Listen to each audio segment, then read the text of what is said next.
know, I was like, when them dudes was jumping on that black dude, I was like, man, I got out the car and I put a stop to that shit. I'm not gonna say what exactly I did because, motherfucker, if you know me good enough, you probably already heard the story. So, but like I said, nobody got hurt. But I still don't feel like just saying exactly what fucking happened.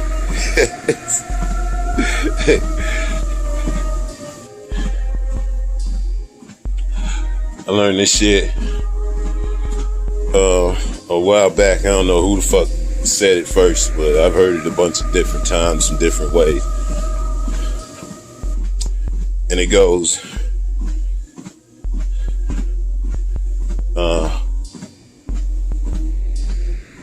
don't talk when you can nod.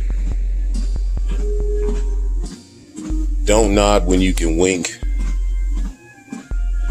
And don't wink when you can just shut the fuck up and listen. Like, basically, that's the saying. That's what fucking Trump does. He's not gonna come out and say exactly what he fucking wants you to do. He's not gonna fucking say, no, hell no, you're not gonna send out the goddamn National Guard to protect a bunch of shitty fucking senators that are running against me. I'm trying to take over this nation. He's just gonna ignore the call or be hella disrespectful before you can even get to asking the question. Like when old boy Kevin McCarthy was like, hey, we need help and shit, and he hung up on him. Trump is so fucking old school with that shit. Oh, we're gonna go down there and we're gonna have a nice little chat. And we're gonna encourage the fucking weak Republicans. I mean, that's fucking Bob speak, man, right there. Hey, you know, that guy's kind of late on his payment. I need you to go over there and encourage this guy to make sure that he's got our money right next time. Just give him a little encouragement. Go give him a little talking to. That's how Trump gets down. I mean, it's very obvious. And Michael Cohen said all of that shit to the Senate on record. If he perjured himself, he would have been in jail for even longer. The motherfucker told the truth. And it's very obvious because we all see it. Trump is a wannabe mob boss that made it to the goddamn presidency via Russia.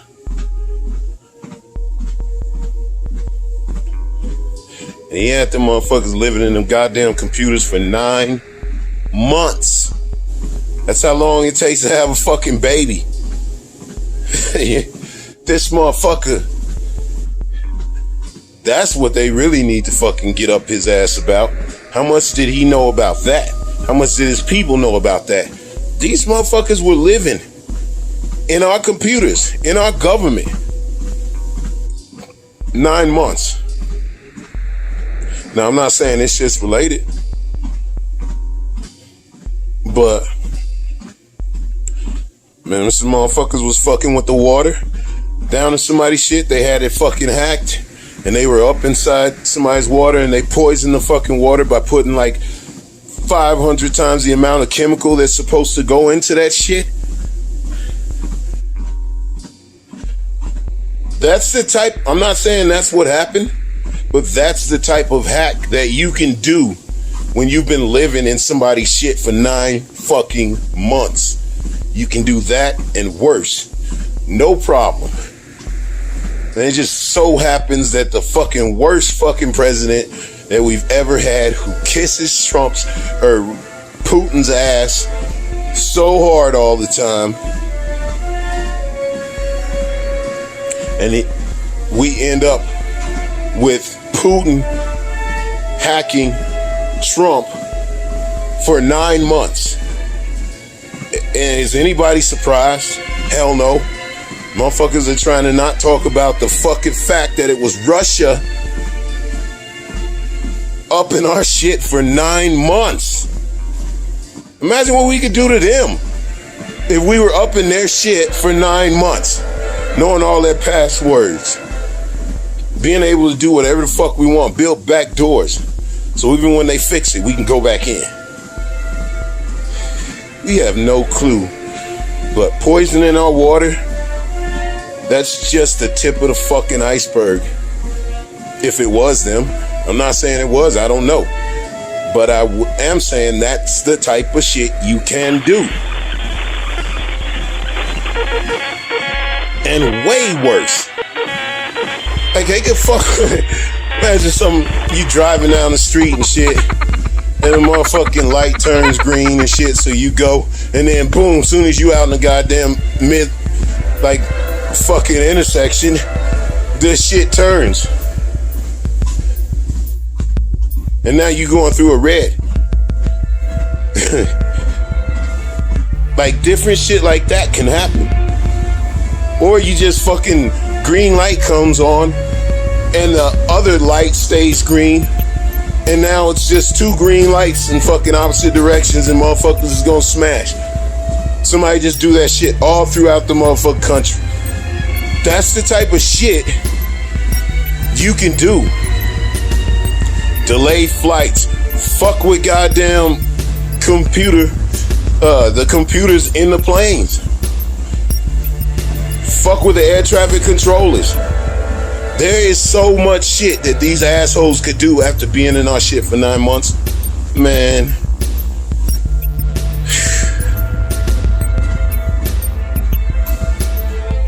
We don't even know.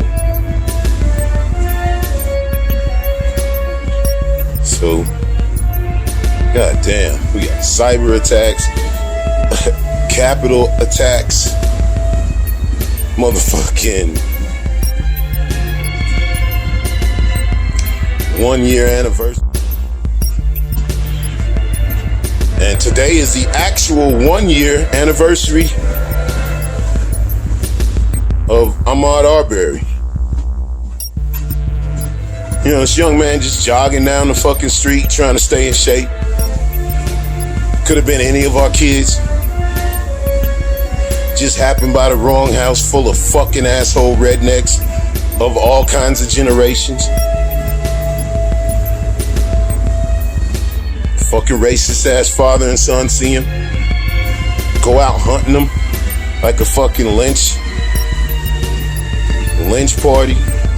Whatever the fuck they used to call that shit, a posse. They gonna get together and lynch this motherfucker. 3 motherfuckers chasing this dude jogging. Got shotguns and shit. Just to fuck with him. Because this asshole said there was fucking, the son said there was robberies going on in the neighborhood. That's why he was chasing this kid. But that was just a excuse. A racist ass bullshit excuse. Because there wasn't no robberies. None of the shit that he said happened ever fucking got called in to the fucking police. He never fucking got robbed. That was a lame ass racist excuse that he tried to give. Because he saw a black motherfucker running through his goddamn neighborhood. And motherfucker felt some kind of way about it. Probably told his dad, there's some black motherfucker running through our neighborhood. You know, good old Pops was like, hey, next time you see that motherfucker, make sure you let me know. And they was probably sitting out watching for him. And sure enough, this young man made the mistake of going jogging in these fucking assholes' neighborhoods. And they got their fucking guns and they got their cameras together and they fucking chased him down and did a goddamn modern day lynching. They shot that motherfucker in the street because he wouldn't bow down to their fucking authority, of which they had none. I'm gonna make a citizen's arrest on your ass because you running in my neighborhood. There should be a fucking tear this goddamn nation down riot if they let these fucking assholes off. After what we all seen on TV. You wondering why motherfuckers was snapping. And they was still way calmer than you bitch ass motherfuckers that went up in the Capitol. But they shouldn't have been, because we saw a fucking modern day lynching.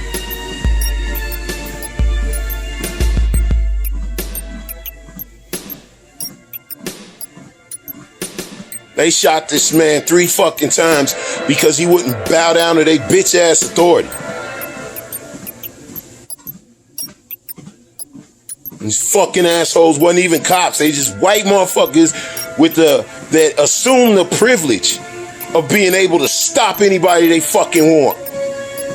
Because I'm white and I can do whatever the fuck I want. That shit don't fucking work no more.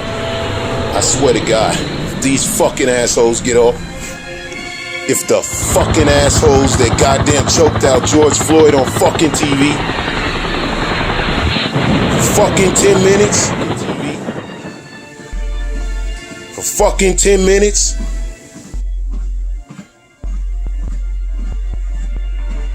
these fucking pigs and this fucking assholes that stopped anybody else from helping, because there was people that wanted to help. There was people pleading to help, pleading for the fucking asshole bald motherfucking cop that just sat there to do something. But instead of doing anything, he just held them back. No, you stay back. Let this man choke this motherfucker out. That's what they did, and they all better fucking go to jail for that shit. And they all better go to fucking ass rape jail. Fucking bitches.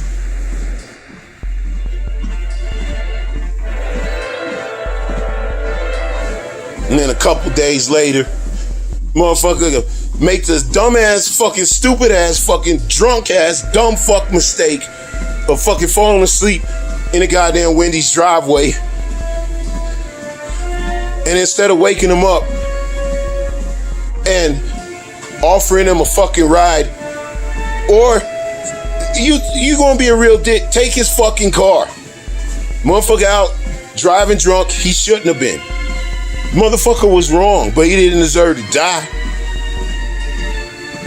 And if he was white, there has been many cases where this dude had a sister that lived, what, a half a block and a half, 2 blocks away from that fucking Wendy's. You could have let him walk. He didn't have no fucking drugs on him. The motherfucker had been at a goddamn party. It makes sense that unless you trying to be a true piece of shit, you ain't gonna take him to jail. If he was white, you would have just fucking let him walk to his fucking sister's house. Especially if he was rich. You know it. And then he probably wouldn't have fucking even took his car. He'd probably just fucking parked it. And said, you can come get it, but we're gonna give you a ride to your sister's house, or you're gonna walk to your sister's house and we're gonna make sure the keys go in your sister's hands. Or something like that. Something just obviously decent. But no. After fucking bullshitting and joking and talking with this man for an hour, they decided to fucking, well, we played with him long enough. We toyed with the mouse long enough. Now we're gonna take him to jail. So this drunk motherfucker decides to fight. And he gets the best of you 2 bitch ass motherfuckers. 2 motherfuckers got their asses whooped because, of course, motherfuckers can't fight. Definitely can't fight one-on-one. So 2 motherfuckers get their asses whooped. And what do? Instead of chasing it out or just letting this drunk motherfucker go and then going and getting his ass because you got his car and all his fucking information right there, you shoot him so recklessly that one of your bullets goes into a fucking car that he was running by.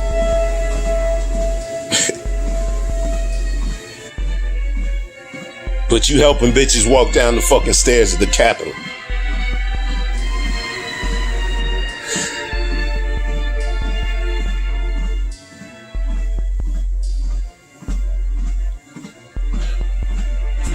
This shit is amazing. After what we saw last summer, that we didn't burn it down. They lucky they didn't fucking go up to the fucking White House and tear that fucking toupee wearing motherfucker straight the fuck out. Like they tried to say, oh, the fucking demonstrators, they crashed the barrier. They didn't, but they should have. The shit we saw last fucking summer and the coup de grace ending, what was it? Jacob Blake getting shot in the back 7 times? And they ain't even gonna charge them motherfuckers. Nothing to see here. The other motherfuckers that shot that dude that was running away from him, shot him because they got their asses whooped. They gonna say, oh, we were scared. Really? How was you scared when you were running after him? And so reckless that the only people that should have been scared were the people that were in that fucking car that you shot into. And just was lucky that you didn't hit somebody. Those are the people that should have been scared. But they'll get away with it. Oh, we were scared. Oh, they were scared. That's good enough. They feared for their life. Even though they was 20 feet behind the motherfucker that they were supposedly scared of, with guns and shooting him, knowing he doesn't have a gun. Because they've been fucking with him for an hour. The shit that we saw last summer. These motherfuckers is lucky. That's all I'm saying. These motherfuckers is very lucky that it's some bitch ass centrists that lead the left. Because if it was a real left, like Ice Cube said, we would have tore this motherfucker up. We should have tore this motherfucker up. I don't agree with violence at all. But when you see that shit, the violence that they fucking put on us, and they walking bitches downstairs, they taking selfies with motherfuckers that are on the hunt.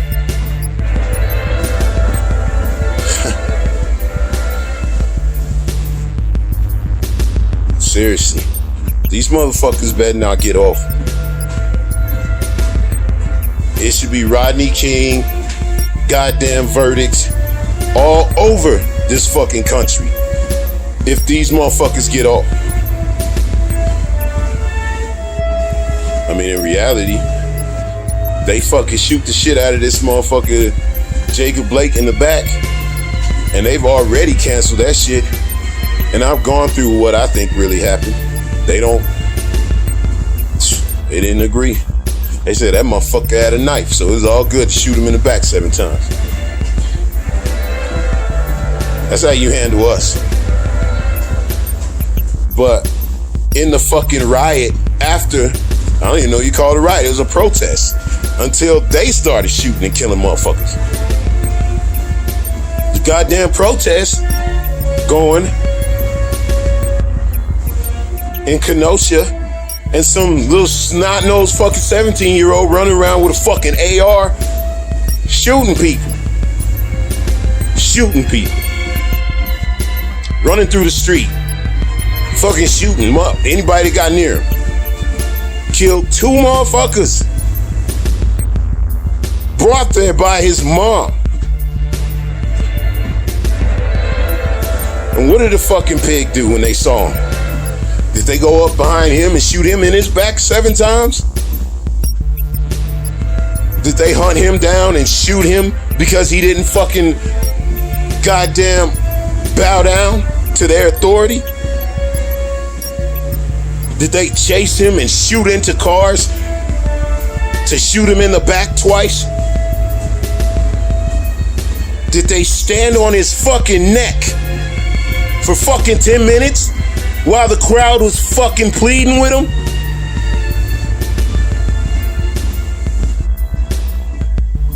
Nope. They offered him some water, gave him a pat on the back, and said, hey, get out of here, kid. You're one of the good ones. We care about you. Keep up the good work. While motherfuckers are screaming at these pigs, that asshole just shot somebody. Oh, fucking protesters. Fuck them. We ain't gonna listen to them. We're with you guys, handing out water.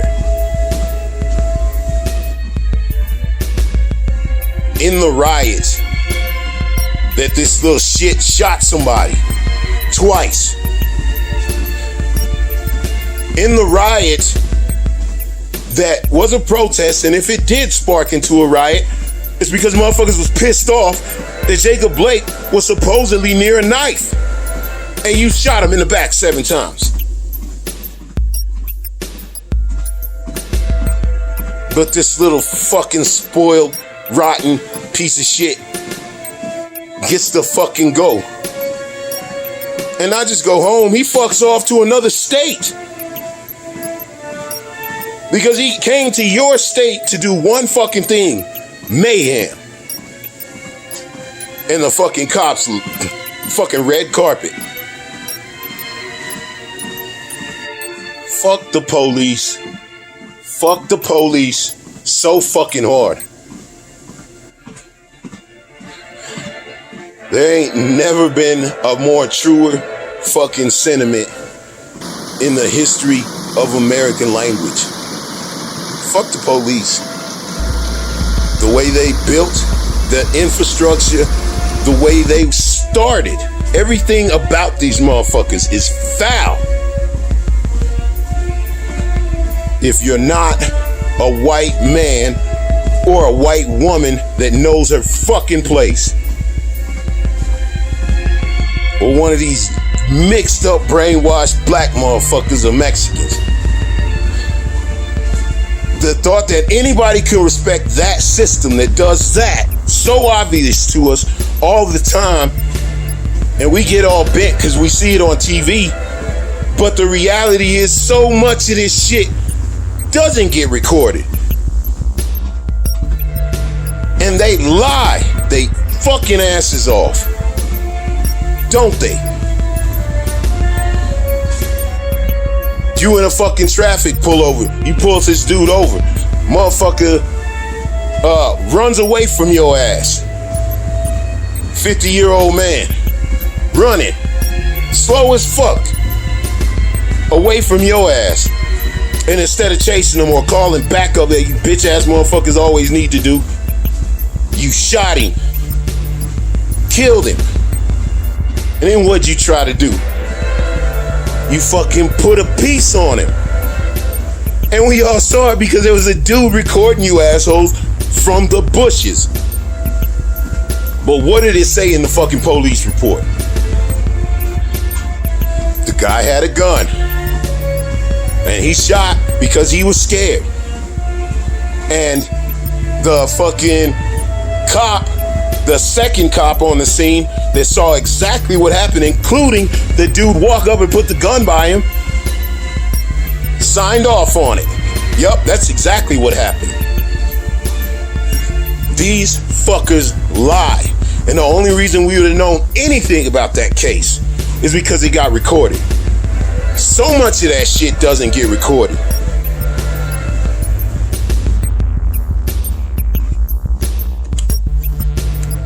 February 23rd, man. Quick addendum on AI. It's still the 23rd. That fucking movie is so good, man. It's super long. But it's long because they're telling a really good fucking story. Like, it's a fairy tale. You know what I'm saying? It's just so well made. Like, it's not boring. It's not just pure action, that's for sure. But every scene leads to the next. And it leads down the fucking road of the plot. It's a really good movie and such an excellent ending. I'm sitting up here trying not to fucking tear up. And I seen the motherfucker before. And I goddamn know what's gonna happen. But it's such a good movie, man. It's fucking Steven Spielberg's best movie. I think this shit's better than E.T. Like, I think Steven Spielberg did Saving Private Ryan also. So that's a close one. But I think this whole story, the way it just spans time. I mean, they even got those fucking humanoid alien motherfuckers. Then you have to ask yourself the question, are those humanoid motherfucking aliens our ancestors? Or are we their ancestors? I mean, when you got fucking questions like that after a fucking movie, a motherfucker did a good job. It's really well made. Excellent fucking special effects. This movie's a 10. Excellent fucking writing, excellent acting. Like, this kid is a great actor. I mean, he was when he was a kid. You know what? Who else is a really good actor? That kid from Who's the Boss. I think that kid, the one that played Jonathan, his performance in Cujo might be the best acting performance ever. Like, I probably had a lot to do with the director getting him to go there.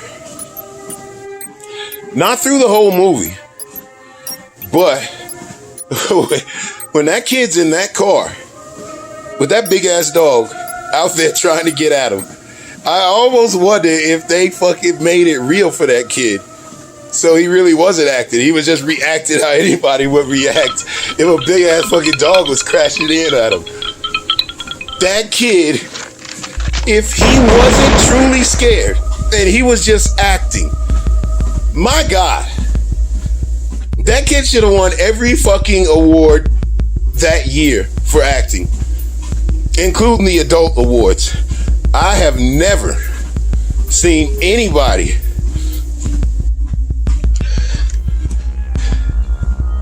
the closest adult that I could say came close to that fucking acting performance of that kid in that car in Cujo. It's probably Emily. Fuck, I forget her name. But she's the star of that movie, Breaking the Waves. My God, that's a fucking sad movie. But it's so well acted. Everybody's a good actor in that movie. And the chick, oh man. You feel for her. That's what a fucking good actor does. A good actor makes you fucking like feel for him. Breaking the Waves is a fucking excellent movie. It's not for everybody. It's slow as fuck. And I definitely, it was back in the day when I was like taking shrooms and acid all the time when I see that shit. So that probably has something to do with it because it's one of the trippy type of movies. Man, it's so good. And the lady, I keep thinking her name is Emily, but I'm not sure what it is. But she is such a fucking excellent actor. I mean, she's still around. I see her in different shit, but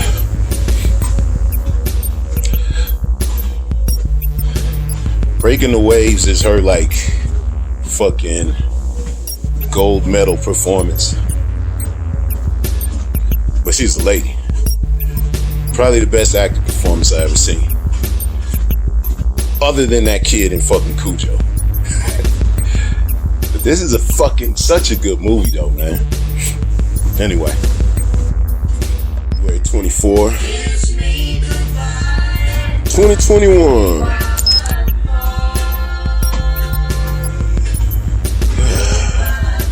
walking on a treadmill, watching Full Metal Jacket. I fucking love this movie. It's like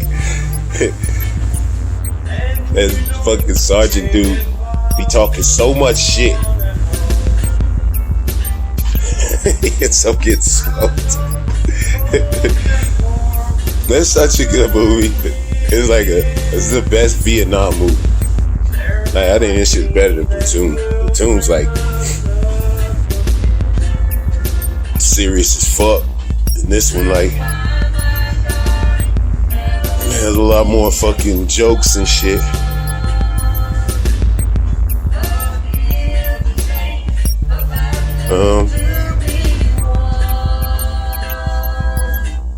This sergeant reminds me of Gunny Fick from the fucking Arisen books. The way he's just constantly talking shit.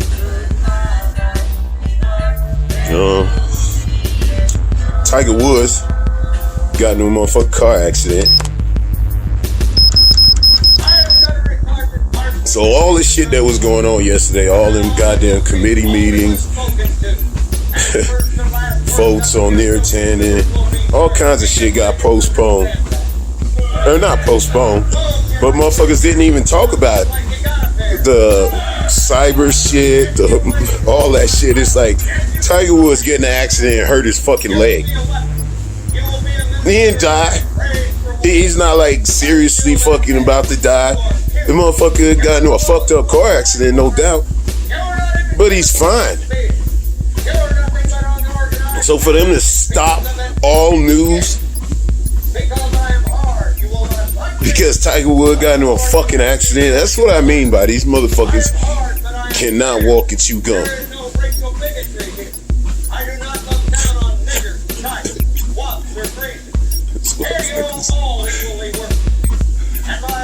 Goddamn shame.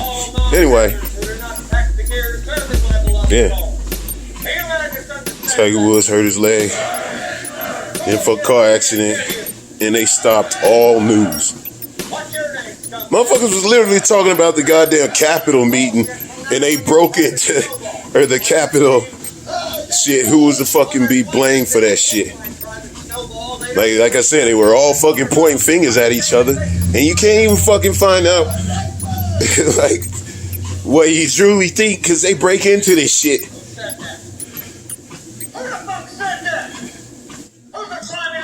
They break, like, Tiger Woods got in an accident, so you thinking that he dead. But it's like he hurt himself. Seriously, man. These motherfuckers need to learn how to do more than one goddamn news story a day. Because this one story, it will dominate, no matter how lame it is. And that was a fucking lame story to dominate the news like it did. If it was like a major injury, like he was really hurting when motherfuckers had to worry.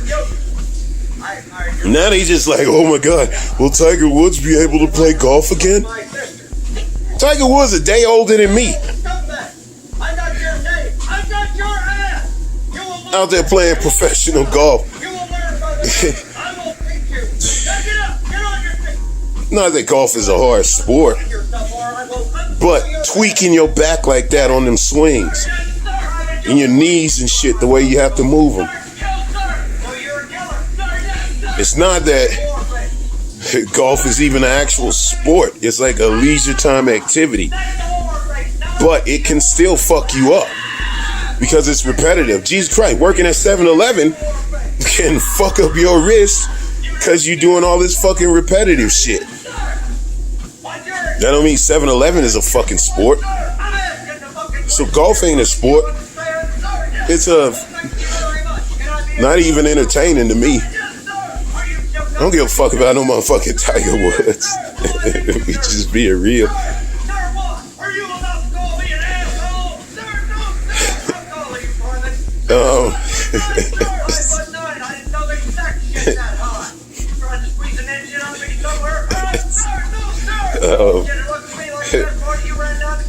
There was something else, but now I done forgot about it because this stupid ass movie.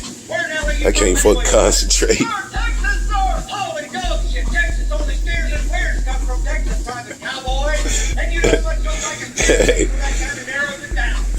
February 24th. I ain't gonna be able to say nothing else. This fucking movie is gonna have me.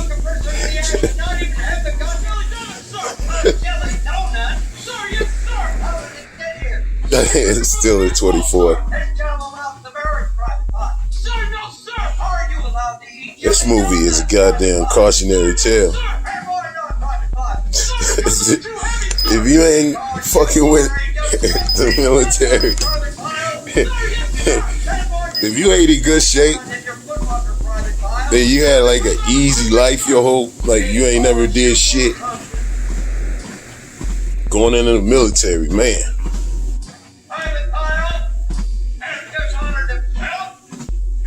Like I noticed, now that I look at this movie like with adult eyes, like I love this like sergeant, this drill sergeant. He's like a really good actor.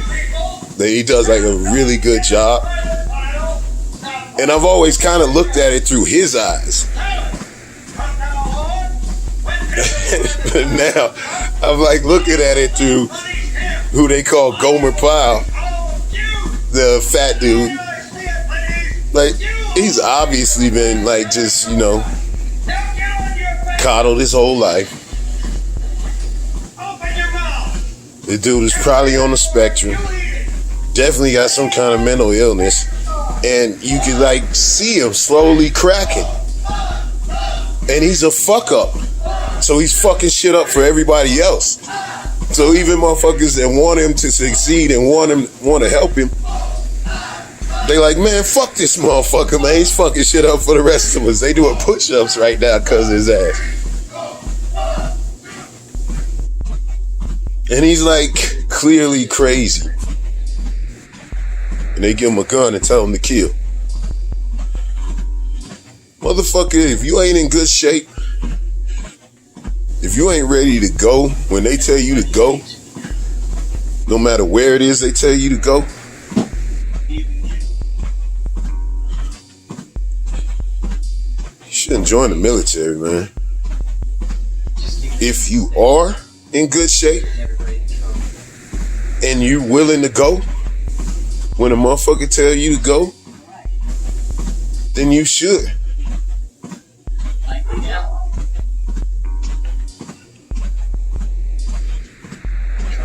I thought about going in the military. Like, I look at this shit, and pretty much everything that the fucking military did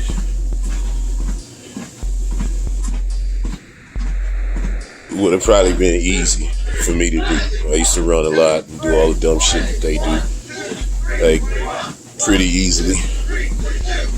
But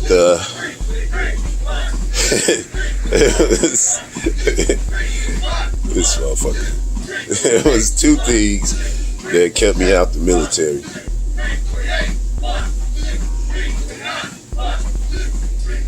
The first one was an obvious question: if I got sent to some African country,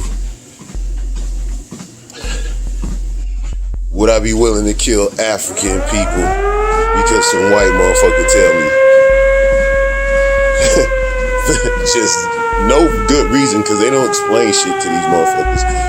They just tell you to go and you go. So I don't know.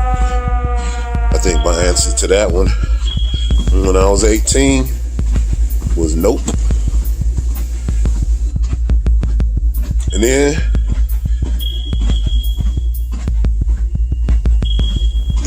would I be okay with having some motherfucker up and screaming motherfucking racist bullshit and just whatever the fuck they want to me, and just have to sit there and take it? And I just figured out that I just don't. I don't hate the military. Like, my moms and my dad come from the military, so it must be something to it. But from what I saw, I wouldn't be able to fucking take that order that just says go, especially against some black people. And I don't know that I could take some motherfucker just being up in my face. Maybe if I'd have just been like, I could take it.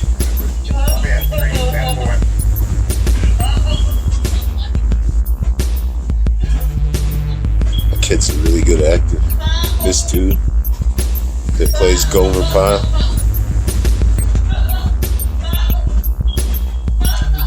I think you're doing.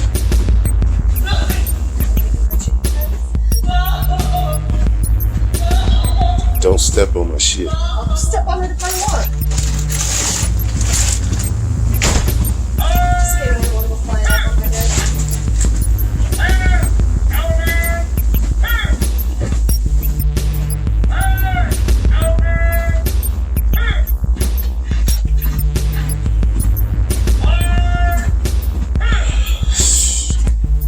Yeah.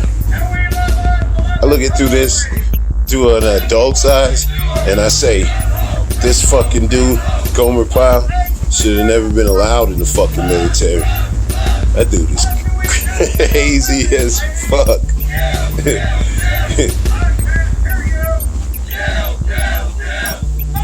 They teaching him to kill. It's like he had this dumbass smile on his face, like when he first came in, and the sergeant slapped the shit out of him. He slapped him again to make him stop smiling. It's like, that's crazy to me, man, that they fucking was able to do that shit. It's surprising more of these motherfuckers that get smoked.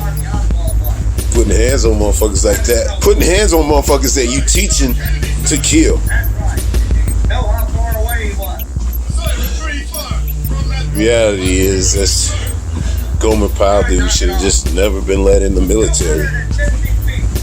When you that out of shape, it's gonna be that much harder for you than everybody else. Then they gonna be carrying your ass, and then motherfuckers gonna be miserable because of your ass. They gonna blame you, and you gonna be outcast. That just seems like a bad idea. While there's a lot of jokes and a lot of fucking racist jokes in this motherfucker too, but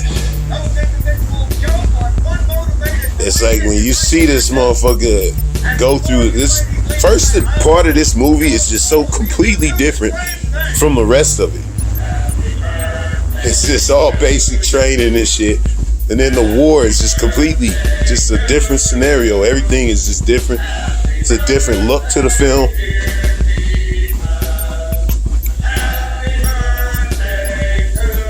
This is really well made. This tells you what it's gonna be like if your ass go into the military, man. Every motherfucker that decides to go into the military, no matter what branch, should watch Full Metal Jacket. I mean, it's still a fictional story, but it's obviously based on reality. And this dude that plays the sergeant, he really was in the fucking Marines. So he definitely knows how to imitate a motherfucking drill sergeant.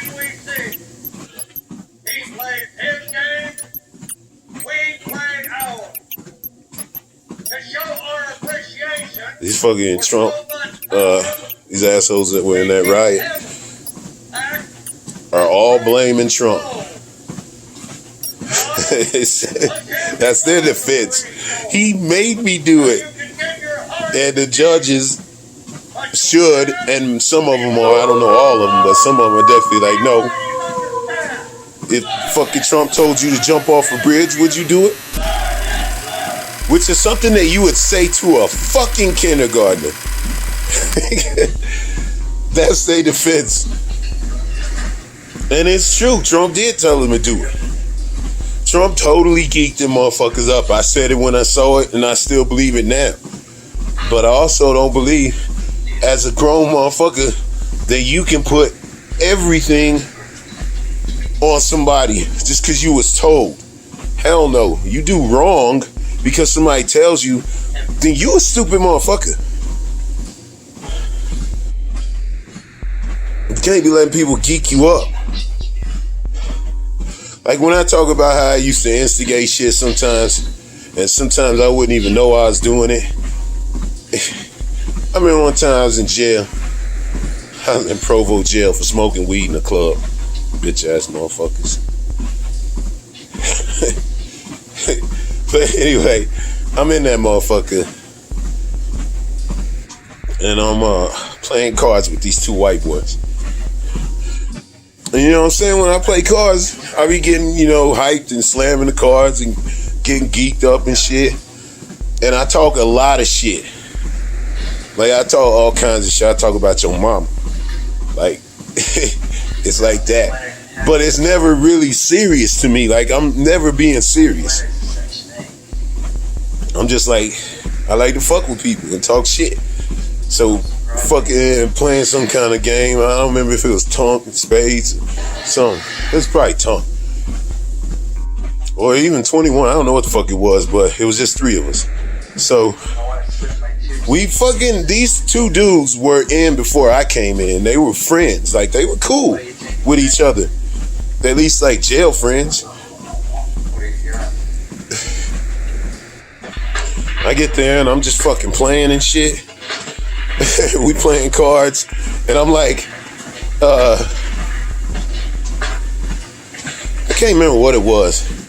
But I think the motherfucker... So we playing cards. And the motherfucker says like, he says, like, what are the white boys want? Because one of them had like long hair, and one of them had short blonde hair. Long brown hair and short blonde hair. And I think the dude with the long brown hair won.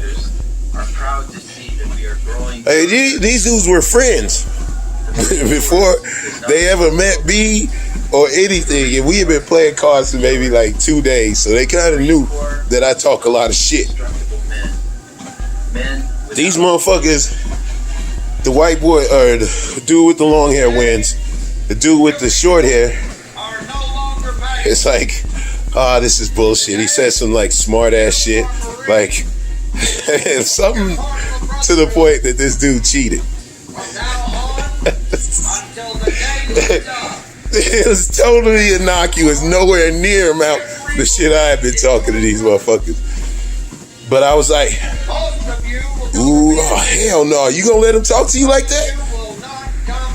And I swear to God, this is the fucking truth. I said it just like that. Hell no, you gonna let him talk to you like that? That simple. And these motherfuckers looked at each other and totally forgot that they had been friends and started punching each other in the fucking face. Right there, just like that. That's I don't know if it's some jail shit or if they just really that fucking gullible that fucking just saying, ooh, you gonna let them talk to you like that? We were all at least 18 at this point. So, I mean, goddamn. I didn't get in no trouble for that shit. And I shouldn't have. It's like, the shit I said should not have sparked any kind of motherfucking real animosity. And they can't say, oh, well, he said this shit and that made me punch this guy in the face. Hell no. They got in trouble. One of them got sent away. And that was it.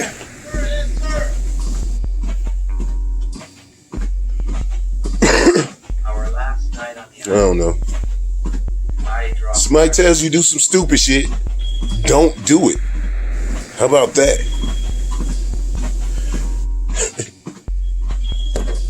Oh, I see. I'm Sergeant Children, photographer's rap. February 25th. Walking on a treadmill, watching You know how it happens, sir? Full Metal Jacket. Well, it seems the NBA committed a list of good names. Government officials, policemen. So, let's see. They went around their houses with real fly napkins to report the next day for political re-education. As far as the news, Some they buried alive. Right. fucking blew out my goddamn scooter fucking tire, which is some bullshit. I go hang out with my brother one motherfucking time, and he takes me on this shitty ass fucking trail. Was that supposed to be some kind of shit joke? No, sir. And I get home and go riding and shit for 2 seconds, and my motherfucking goddamn tire pops. Cause I knew I wasn't supposed to be out there fucking around that shitty ass trail. Answer my question, or you'll be standing tall before the man. I think I was trying to suggest something about the Fuck. duality of man, sir. What? The duality of man, the Jungian thing, sir.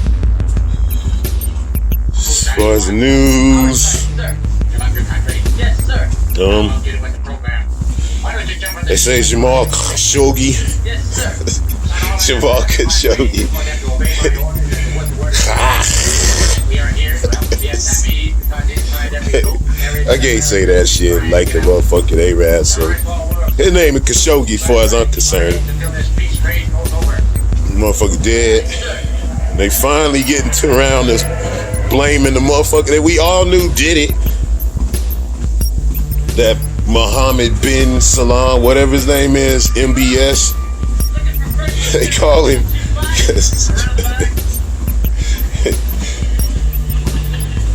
UBL. MBS. Motherfucker's name is Mohammed bin Salman, something like that. They call him MBS. He's like the 30-something-year-old ruler of Saudi Arabia. And he definitely had that motherfucking journalist killed. And everybody knew it, and Trump just fucking ignored it because he don't give a fuck. He trying to get that sweet, sweet oil. So they gonna release, I mean, they already released the tape of him getting killed. Everybody know who did it and why he did it. Because that Khashoggi dude was talking shit about the fucking Saudi rulers. So they fucking whacked him. Dude goes up in the fucking embassy and comes out in little packages.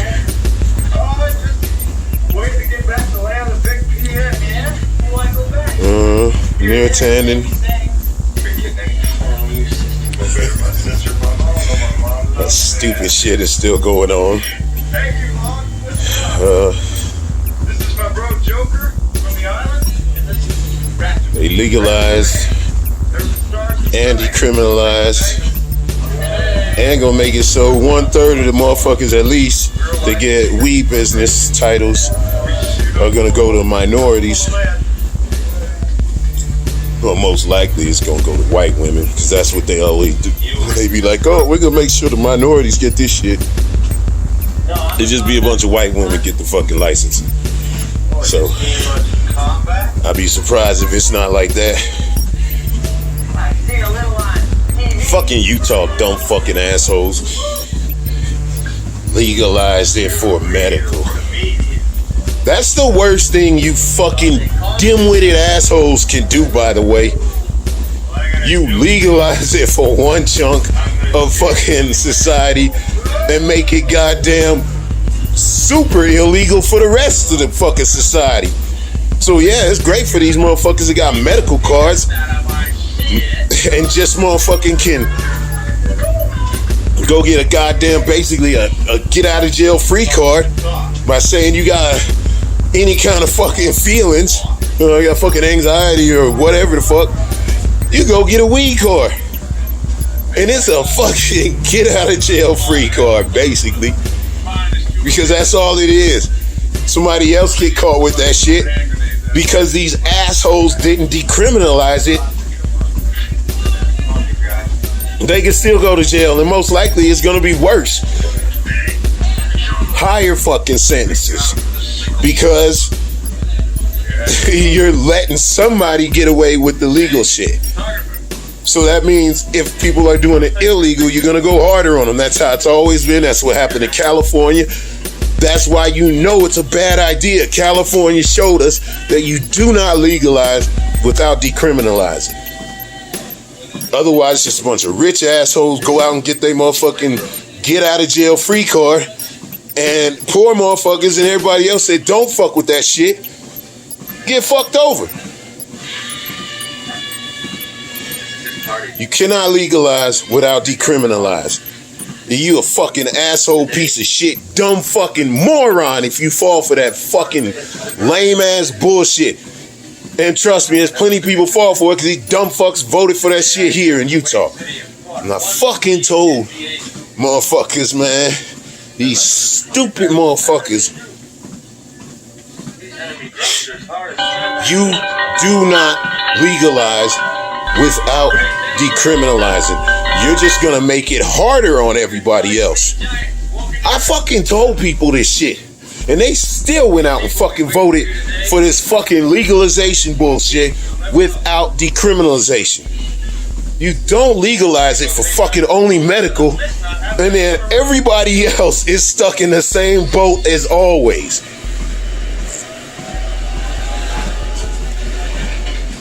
This is like simple shit.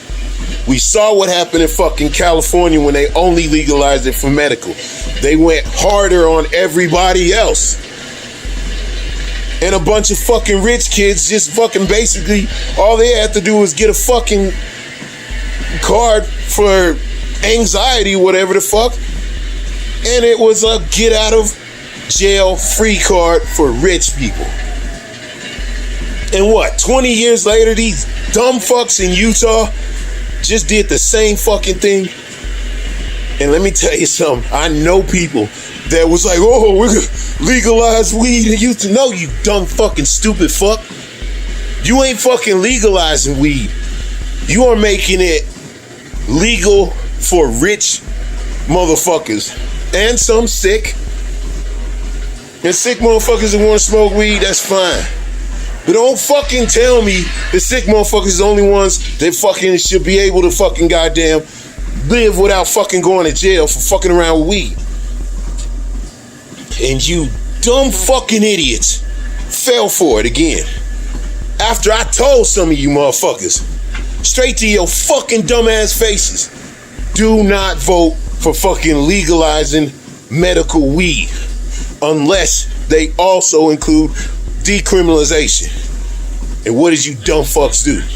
You fucking did it anyway. Talking about, oh, well, we're on a road. At least we're on a road to progress. Yeah, you sorry motherfuckers that voted for that shit. And they can go out and fucking fake some kind of disease to get a goddamn fucking card. That's great. But the rest of us get fucked in the ass because of your stupid, no-thinking, dumb fucking asses. Anybody that has legal marijuana for medical only and illegal for everybody else, and it doesn't get decriminalized, you fucking assholes are making it worse. You're not being cool. Oh, we're so cool. We voted for fucking legalizing weed. You're fucking it up, you stupid fucks. And some of you dumb motherfuckers that I talk to about this shit know who the fuck I'm talking to. You know exactly who the fuck I'm talking to. Told your dumb ass, don't be fucking voting for no motherfucking legal goddamn weed unless they legalize it for everybody. Decriminalize it for everybody and expunge all them bullshit charges like me fucking getting, well, I'm sure that shit's gone by now. But 18 years old smoking weed in the fucking club, go to jail for that shit. Smoking weed in a fucking park, go to jail for that shit. That shit should get sponged. But no, you dumb fucks. They offer you a fucking crumb and you jumped at it instead of using real fucking goddamn thought process and looking at the history. Fucking idiots. So yeah, that's what I think about Utah's motherfucking legal medical weed. Fucking idiots. New Jersey fucking crushed it. Legal for everybody, including recreational. Decriminalize it for everybody. And then fucking expunge all these bullshit charges that you put on these motherfuckers, mostly black and brown kids. white people and black people smoke weed at the same rate. But it's black motherfuckers always going to jail for this shit. You stupid fucks.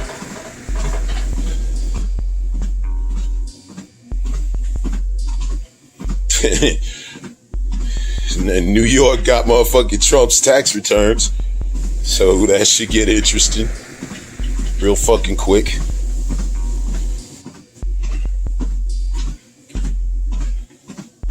They've been trying to get them shits for years now. I don't know how they could just block it with that same stupid excuse.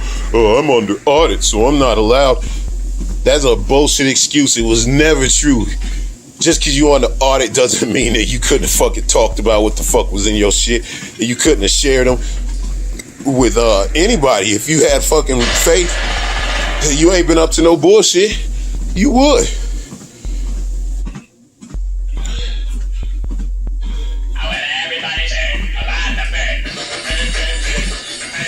But you don't. You don't want nobody to see the motherfuckers because you either got all kinds. That dude probably got all kinds of bullshit up in them fucking taxes. So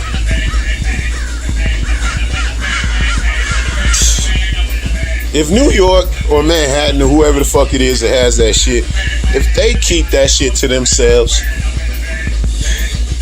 they stupid as fuck, because justice will not get done. The only justice that's gonna get done about his taxes is putting out the fraud. Something comes up that shows this motherfucker got money from Putin. Something comes up showing that that motherfucker got money from North Korea. And you dumb fucks keep that shit to yourself. Shit's gonna be ridiculous. But I wouldn't be surprised at all if they keep it to themselves, because that's what they keep doing. It's like them other motherfuckers that had these goddamn taxes, and they keep that shit to themselves because they don't want to leak. But everybody leaks, so get over it. Let's fucking release that prick's taxes so next time he runs for fucking president, motherfuckers actually know what this dude is up to. If he doesn't have any Russian shit on there, if he doesn't have any Chinese shit on there, nothing dirty, then fucking that is gonna be a big relief to him. I don't give a fuck. I don't know why you wouldn't show it if it's like that. But if it is like that, then that clears him. And a lot of motherfuckers that don't trust him because he fucking playing them punk ass games, maybe they would vote for his ass in 2024. So it's smart for him to fucking do it. But he fights it.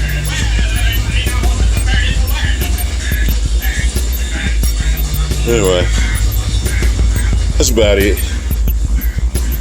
It's yeah. It's fucking Khashoggi. They're about to finally do something about that shit. Trump taxes.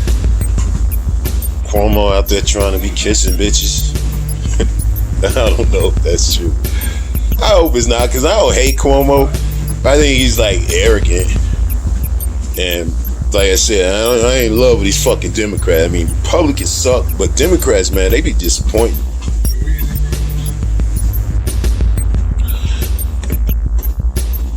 Walking on the treadmill, still goddamn February 25th.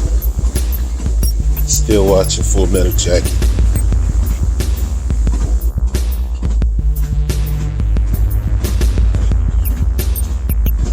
I notice I be doing something that it fucking bugs the fuck out of me when I see other motherfuckers doing it.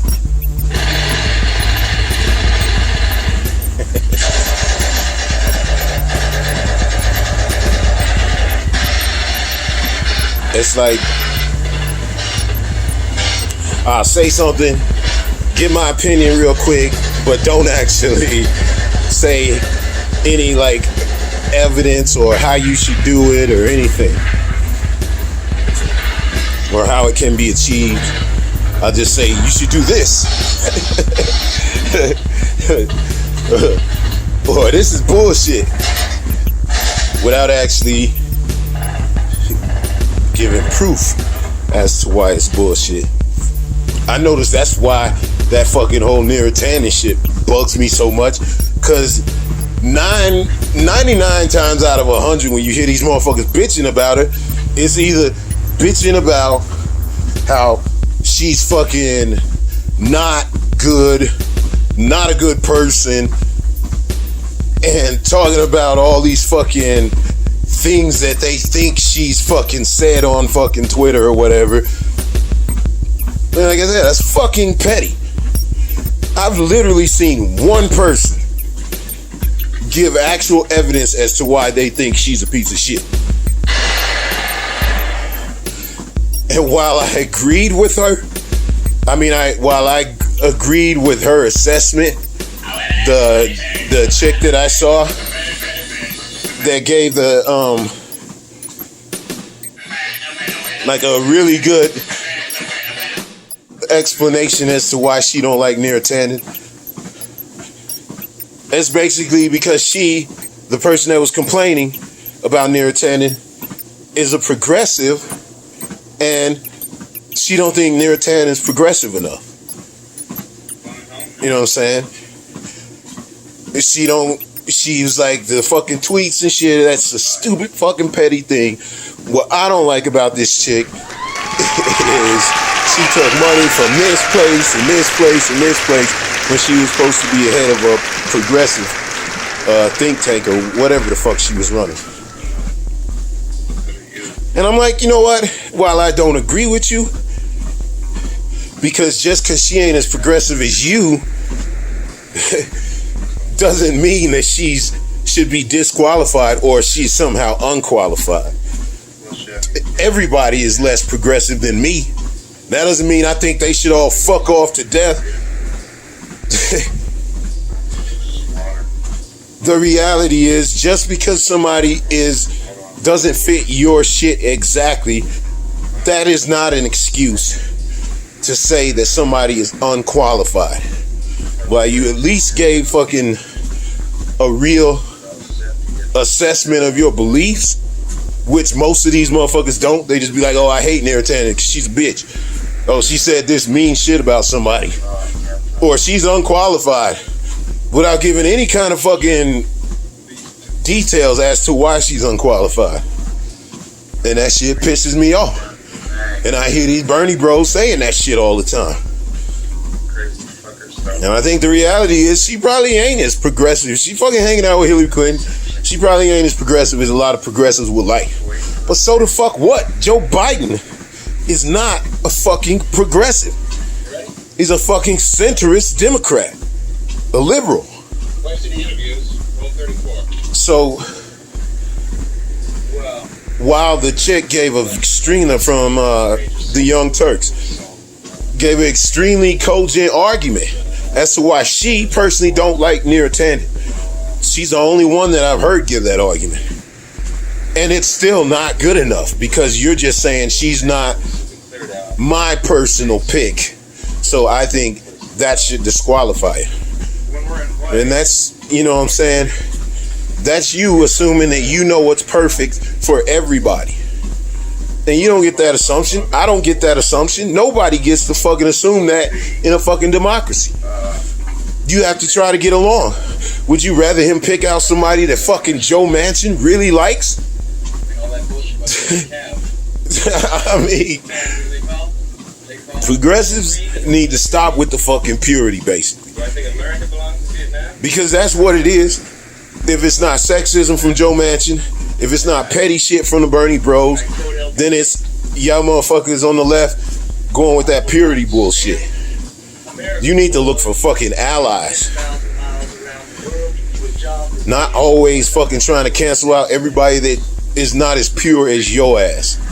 Because there's a lot of motherfuckers out there that's way more pure. Because true purity means how much are you willing to give for this fucking cause? This fucking lefty agenda. And I see a lot of motherfuckers that's supposedly pure that are just as full of shit as everybody else. So shut the fuck up with the purity. And that was the best fucking argument I heard against this shit. was the purity argument. She's not progressive enough. And none of you motherfuckers are progressive enough. I mean, we're getting killed for these people, and they don't even appreciate it. That argument ain't good enough. The chick is qualified, and if the only thing that you have against her is her purity, and which is really insulting because that's just your opinion. You don't know this motherfucker personally. So it's either purity, petty shit over motherfucking stupid ass text, and fucking Twitter shit. One horse in Vietnam. There's something basically wrong with that. Or it's fucking, Send us more guys, maybe a bomb. you know, sexism. Joe Manchin is quick to motherfucking, you know, play that bullshit. He ain't gonna admit it. Of course he ain't gonna fucking admit it.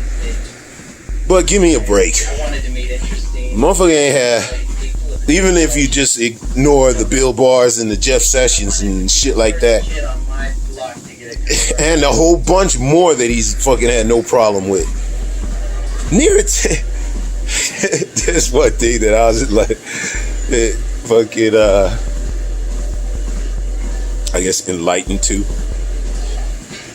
A big reason why the motherfucking progressive whites don't like fucking Neera Tanden is because she was sticking up publicly for Joe Manchin. I mean, how about that's some fucking delicious irony?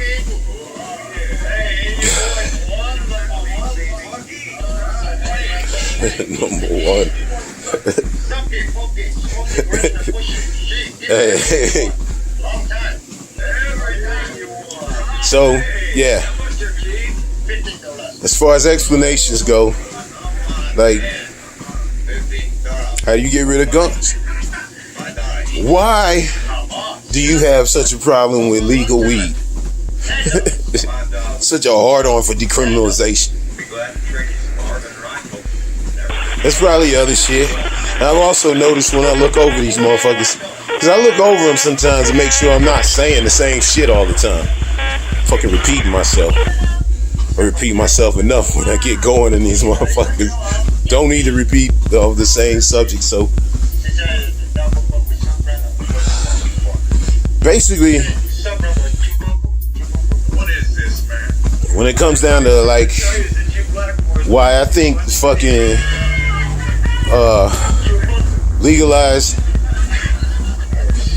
weed, either okay, let's do gun control. While I personally am on the left, I also believe that we should have guns. We should have common sense gun control. And I think to start any debate, the right always starts on the far right. The left starts in the center, so it becomes a problem. If the left actually started on the left, which I might not personally agree with, but I do believe when you're starting a debate, you should start on your fucking end. So they should be like fucking no guns. I personally don't think that we should have no guns. Unless, like I said, the cops will fucking agree to that shit. My stance is, get these motherfucking guns, whoever want them, as long as they got common sense and ain't been out there fucking hurting people or threatening people. That's my sin. Background checks, all that shit. Common sense gun control. That's what I believe in.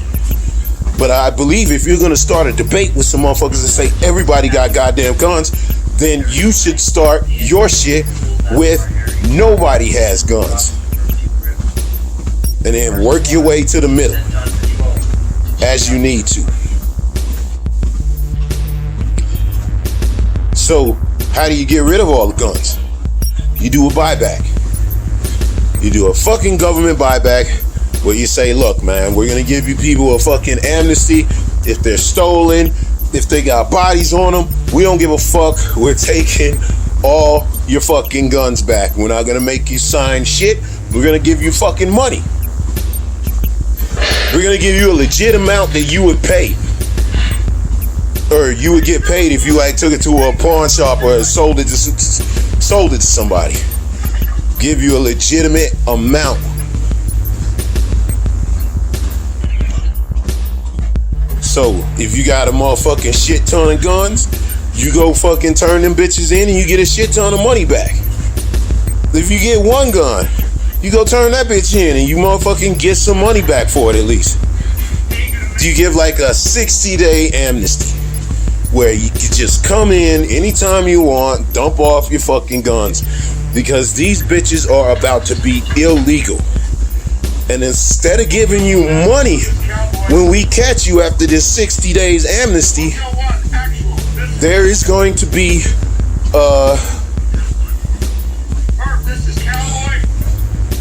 you get caught with a gun once this fucking amnesty is over and they're done buying back all the fucking guns, and you get caught with one, it's 15 to 25 years in real ass rape prison. That's for everybody. That's for a motherfucker that's one day over 18. That's for the fucking grandma packing a goddamn 25 in her purse. Anybody, white, black, male, female, Christian, Muslim, I don't give a fuck who you are. If you get caught with a gun, you get 15 years at least, automatically. So most rational motherfuckers ain't gonna want, and the reason why I say 15 to 25 is not because this shit has to be spread equally. If some fucking gangbanging ass motherfucker gets caught, he needs to face the same shit as some fucking, precious old white lady. No difference, no discrimination. Anybody gets caught with a gun, and the reason why it's 15 to 25 is because I do believe there's a difference between the old lady that fucking felt the need to keep this motherfucking gun that's a goddamn 25 in her purse and keeps it because she was like, fuck that shit, I feel safe with my gun and I'm keeping it. I think there's a difference between that and the old lady that has a cache of AKs and fucking grenade launchers and shit like that. If there is a difference. So it's 15 to 25. You get caught with one gun trying to be slick and you an asshole and just couldn't fucking deal with the rest of the rules of society. Boom, 15 years in that motherfucker. You got a cash. Then when you figure you going in that cash, probably selling them, or at least planning on some kind of fucking real mega dirt. Like, you gonna hurt somebody with all these motherfucking guns and shit. So we gotta make sure we take your ass the fuck out of society. For real. 25 years. And you make that shit nice and clear to, everybody that this shit is about to go down, whether you like it or not. We're getting rid of all guns, including the cops. They've been doing it in fucking Britain since I was a kid, and maybe before. I don't know how long they've been doing it, but it's a fucking, if you're doing an experiment on how many fucking gun killings have I seen growing up in America, and then I seen growing up in America, but looking at fucking the UK also. What do you see from the UK? It's not like they don't have violence. They have violence all the time. I'm sure they even have some gun violence. But not very fucking often. And when you do see that violence, it's usually some jerk off trying to fucking stab fucking people. Running around shanking motherfuckers. I saw some shit last year. I think maybe 2 years ago. The motherfucker shanked somebody with a sword. I think he killed maybe one person. Maybe even two. before a bunch of motherfuckers was able to jump on him and stop him. And that's the fucking point. It's like, you do not need fucking guns in our society to protect ourselves. We just need to fucking encourage motherfuckers to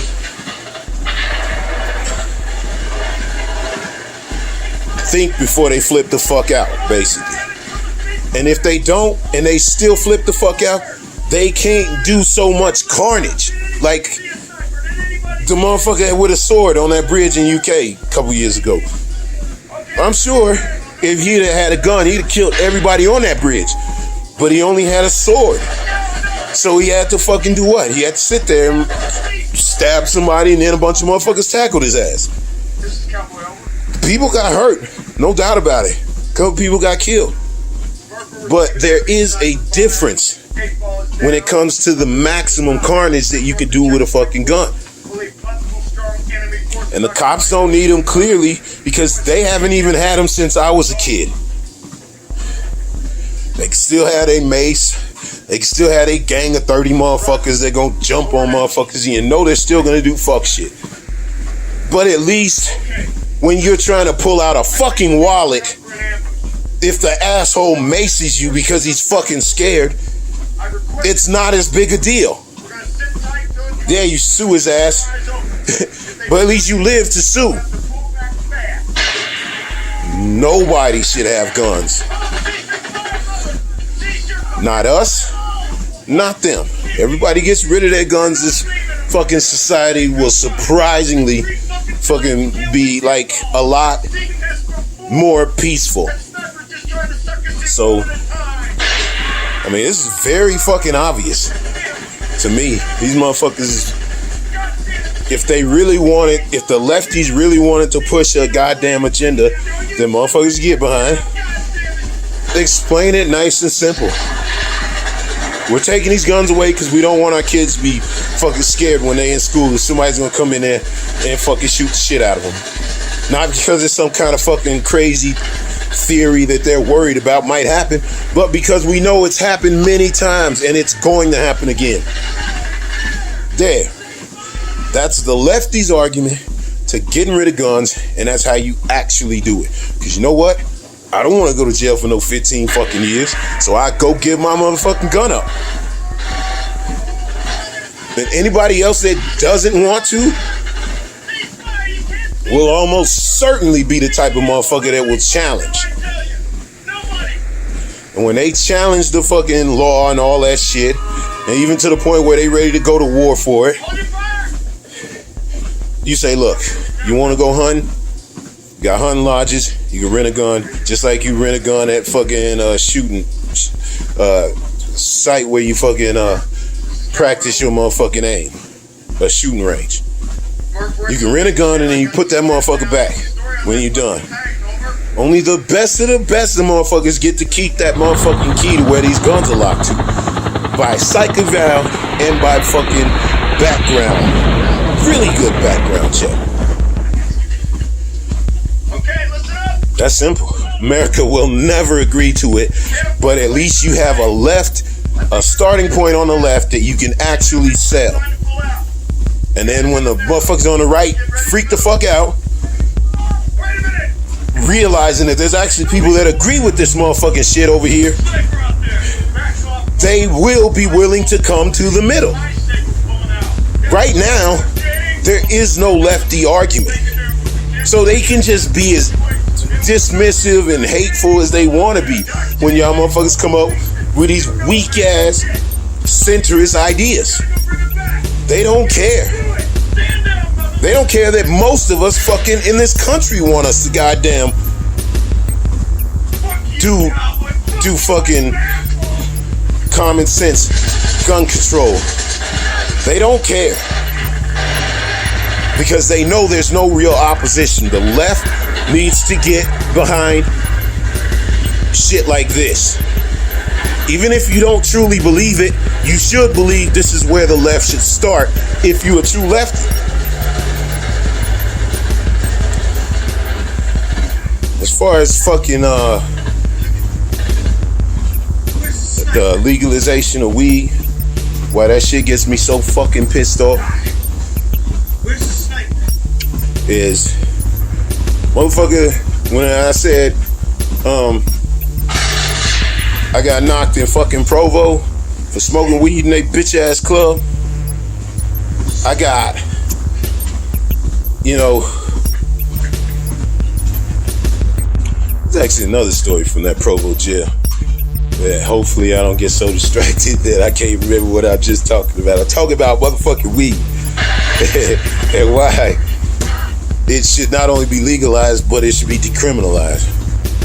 But the thought of that fucking Provo jail again reminds me how dirty these motherfuckers could be. Cause I'm in this motherfucker, right? I think I was in there for about 5 days to a week. Something like that. It wasn't one day, it was a few days in that motherfucker. Probably at least 5 days. So I'm in there, and motherfuckers is like, they hit me up, and the pig, they hit you over the fucking PA system. There's like nobody, no cops in the pod. It's just a bunch of inmates, and then the cops are like on the outside of the shit, and they fucking hit you through the PA system. So these motherfuckers hit me up to the PA system, talking about, hey, do you want to waive your extradition? Because Chicago had put warrants out for my ass because of those 2 times I got arrested. It's like, I'm like, duh, hell no, I ain't going back to that shit. I ain't finna sit because I'd have definitely went to jail. I mean, I got knocked twice. These stupid motherfuckers shouldn't have let me out. Cause I even think I told the police that when he was talking about, man, you so smart, you shouldn't be out here fucking around. I think I told him, I was like, yeah, you right, man. I think I'm getting the fuck out of here. As soon as I can, I'm going back to motherfucking Salt Lake, and I'm gonna try to just, you know, make a decent life. Like, I think I even said that shit, so I wonder if he let me out on purpose, knowing that I wasn't coming back. Hell no, I ain't going to your motherfucking court. Crooked ass bullshit system. The system out here is fucked up enough. That shit in Chicago is a fucking joke. Even though I was guilty, I'm not claiming fucking innocence. I'm just saying I ain't trying to fuck with that system. Anyway.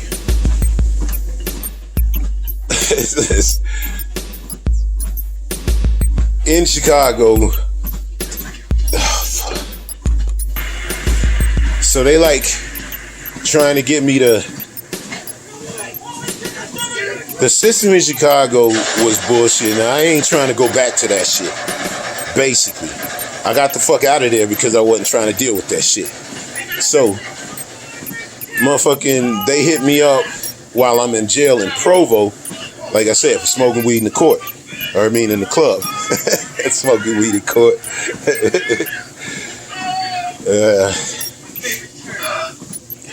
So, the motherfucker...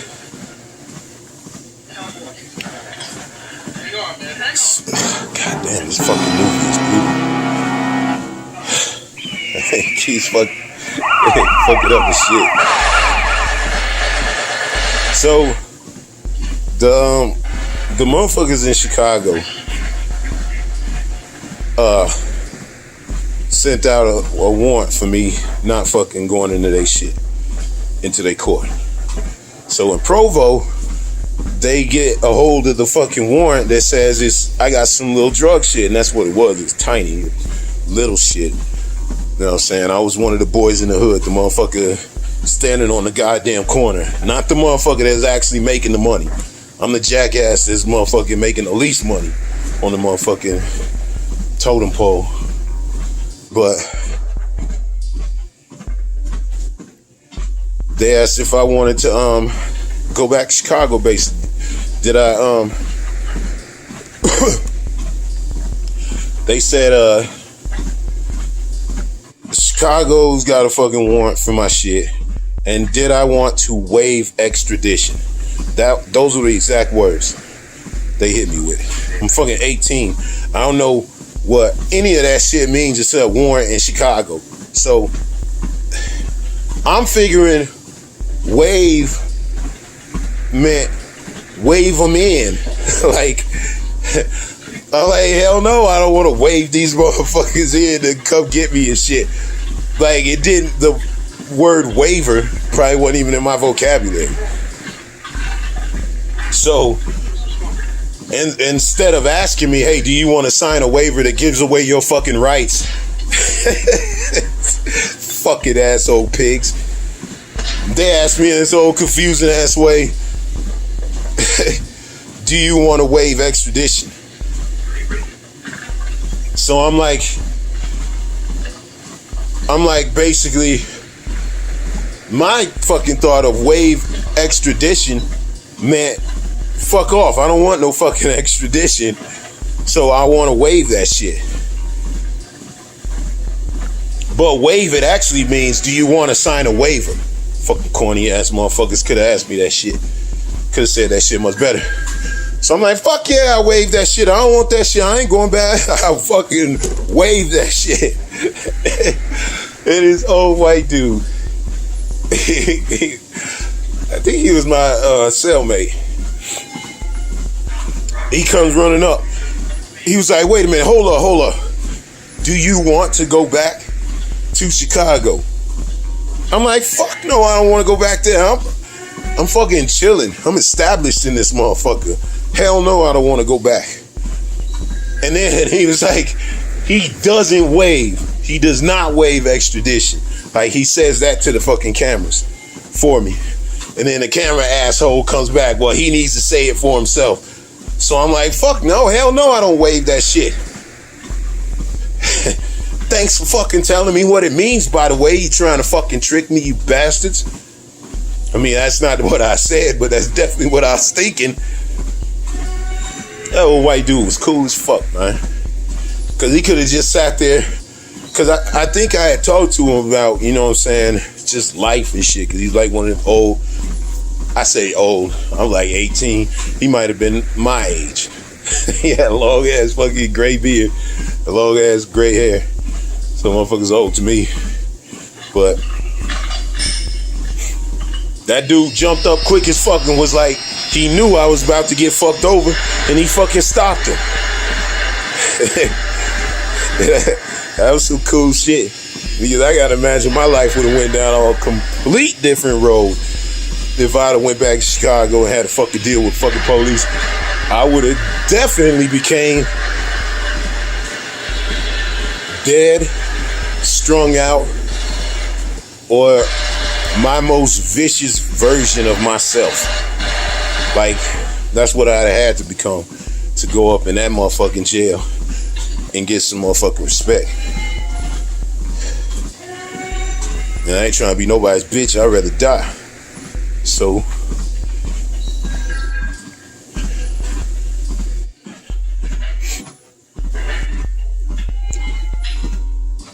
hell no, I didn't want to go back. But they tried to trick me. If it wasn't for that old dude, I'd have got sent back. Dealing with 2 cases that fucking close together, they would have had my ass in jail for 5 years for slanging little ass fucking rocks. I had I think at the time I got the second time I probably had 10 fucking cracks and 10 heroin. Little tiny shits. Like, really not worth anything in actual money. But the fact that I'm selling that shit, they would have hit me. Definitely since I got caught twice. So, the fucking, I say no finally after the old guy warns me and shit. And then I get my sister to get me a lawyer. Because I figure, you know, now that these motherfuckers is trying to send me back to Chicago, I better get a lawyer. So I think I had like $500 or $1,000 or something like that. And I called my sister and asked her to get me a motherfucking real lawyer, real pay lawyer. Because because this shit's getting real. So she does. That's a guy in Salt Lake though, so he has to fucking come meet me. My court case is coming up quick. Like, I'm going to court while he's on his way from Salt Lake to Provo to fucking represent my ass. So, as I get into court, basically waiting on this motherfucker to show up. Paid him $500. He's supposed to show up and goddamn represent my ass. I imagine he's stepping on it on the fucking freeway. But as we're waiting for him in court, and I guess they had to wait for him, but I didn't know that. The whole time, the fucking DA and the bitch ass public defender that was trying to get me to let her represent me, she was trying. And I was like, nah, I don't want your fucking representation. They was trying to tell me how it'll be so much better if you just go back and handle this shit, and it'll be good for you and your future and all this bullshit that they trying to push on me. And I was like, no, I don't want to go back. This is fucking settled. You ain't even my lawyer, so why the fuck are you talking to me? And the fucking prosecutor is like, I don't want to talk to you neither. I got a lawyer, and I ain't trying to hear what none of these motherfuckers are saying. And finally, it's like my lawyer, boom, kicks the motherfucking door here. Like, I don't know if he actually kicked the door in, but that's the way I see him. It's like he a superhero, fucking this fucking tie flying behind his back as he rushes into the courtroom with his bags and his jacket. The short white dude with balding head, glasses, kind of curlyish brown hair. And I swear to God, this is what happened. This is what sucks so much about the fucking... So as this guy walks in, he's like, introduces himself to me. Hey, I'm once so-and-so, blah, blah, blah. Shakes my hand real quick. And I'm like, man, these motherfuckers is up my ass. They trying to get me to fucking sign this fucking waiver that says I want to go back to Chicago. I'm like, they've been trying for the last 10 minutes or however long I was sitting in there to get me to fucking sign on to this bullshit. Basically saying that I'll pay. I want to go back to Chicago so bad that I will pay to send myself back to Chicago and some cops to fucking escort me. Hey, you gotta be a stupid motherfucker to sign on to that shit. Number one, I don't want to go back. But even if I did want to go back, why the fuck would I want to pay for it? But that's what you're signing on to. This old dude, he shakes his head and shit. He's like, why are you even talking to my client or something like that? He admonishes the prosecutor. And then he stands up and right in front of me, or right in front of the court, or the judge, and everybody, he says, young man, do you want to go back to Chicago? I said, no. And he looks at the judge. He's like, well, you need to let him out right now. This man's sitting in this goddamn jail for smoking weed in a fucking club for this long. He cussed that bitch out. He let the motherfuckers have it. Like, that's all he did, was just did what I wanted him to do. You know what I'm saying? I mean, really, it wasn't that heroic. He just did what I wanted him to do. And the punk-ass public defender was trying to fuck me over. And the fucking prosecutor obviously was trying to fuck me over. Do not listen to any prosecutor ever. They do not have your best interest in mind. They say they're giving you a break. Do not trust these motherfuckers. And you know what? If you got a real fucking case, do not use a public defender. I don't give a fuck what you gotta do, what kind of fucking payments you can make. I don't care if it's only $10 a fucking week. You pay for a real lawyer, because public defenders don't give a fuck. They don't get paid nowhere near like these fucking real lawyers, so they don't give a fuck about you. They will fuck you over. Do not fuck with public defenders.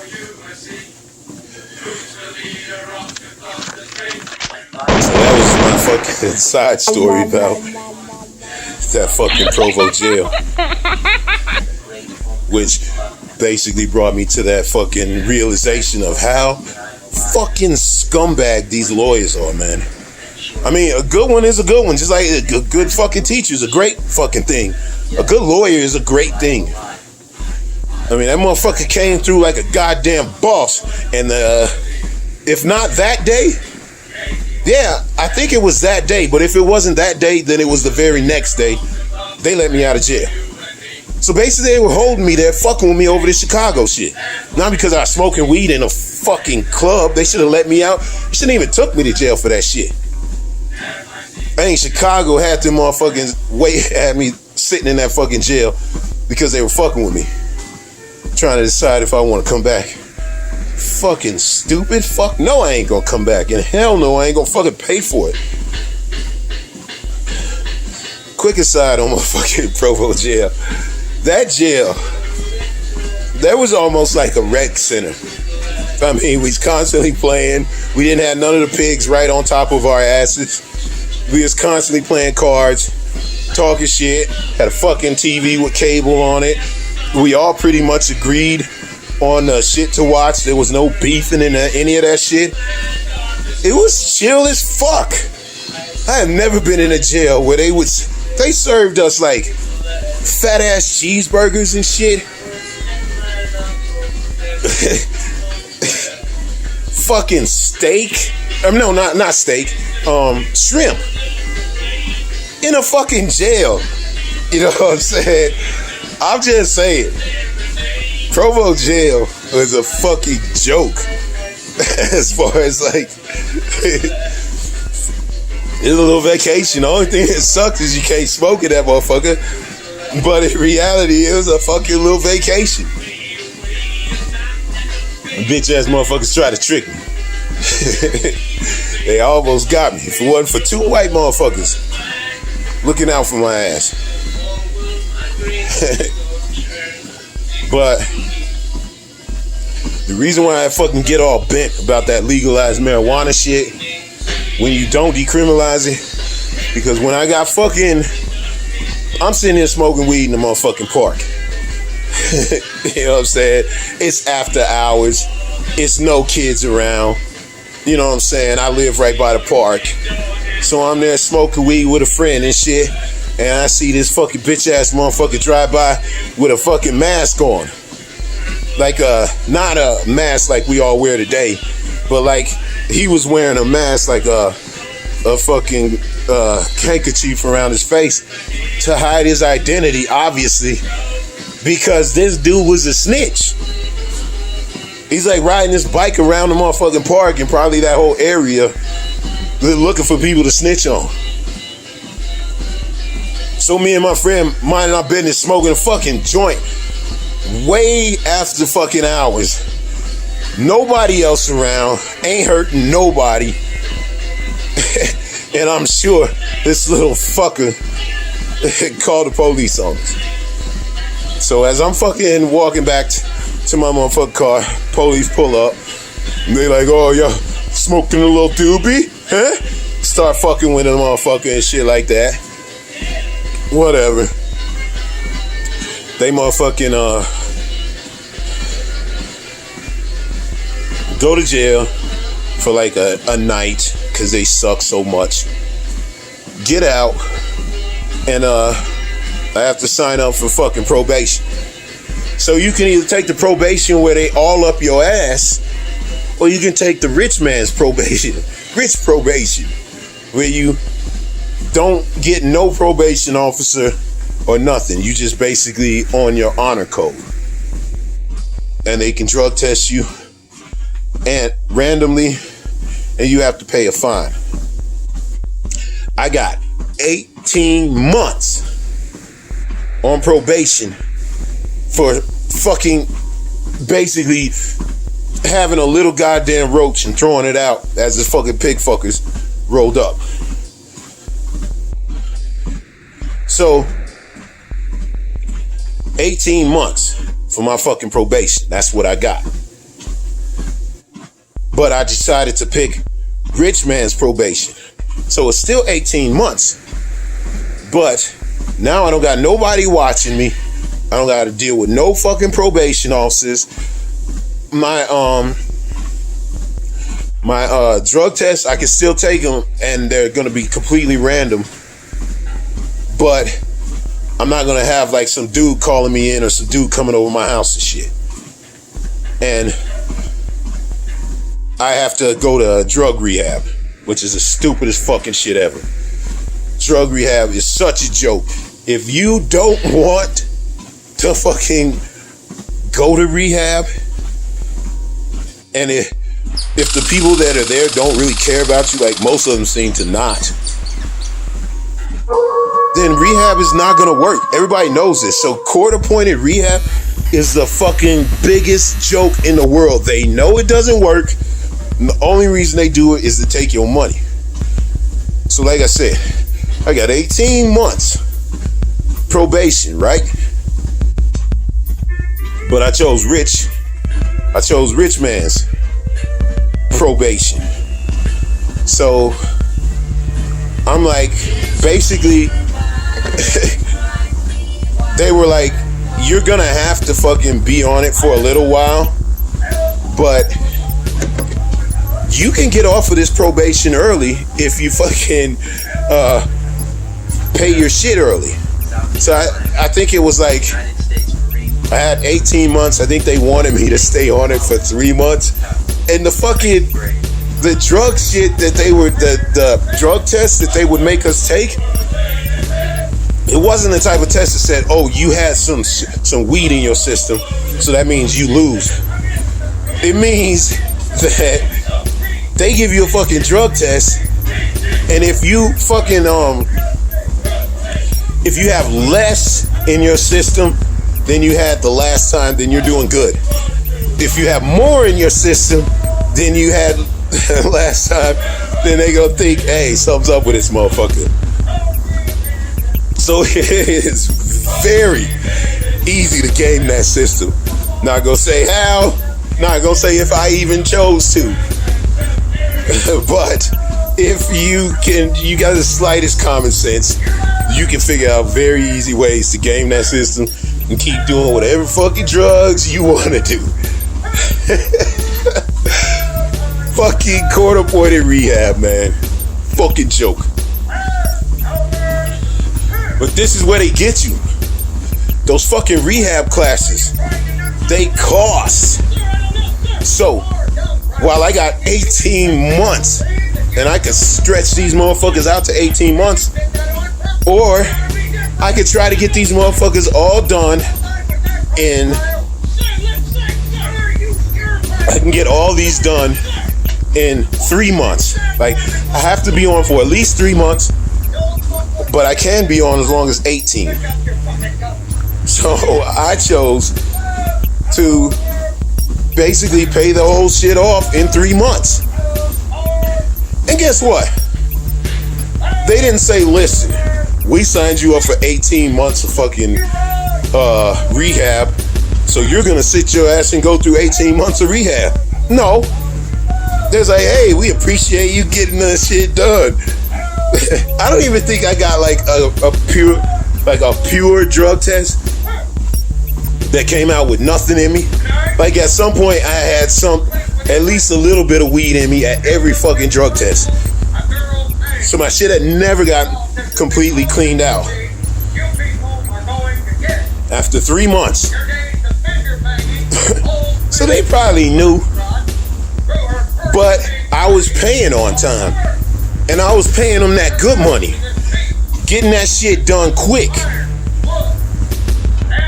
So after 3 months and I was paid up, even though I was supposed to be signed up for 18 months of classes and 18 months of probation, they let me off. I paid $3,500 for that shit. Them bitch ass motherfuckers could have just let me pay to smack you in the face with this fucking wad of $3,500. Take that shit, you bitch, and throw it at them. And it would have been the same. Because it wasn't about trying to get a motherfucker that's smoking weed in the goddamn park after fucking hours. really needs to go to rehab for 18 fucking months or be sitting here getting goddamn watched by some probation officer for 18 months.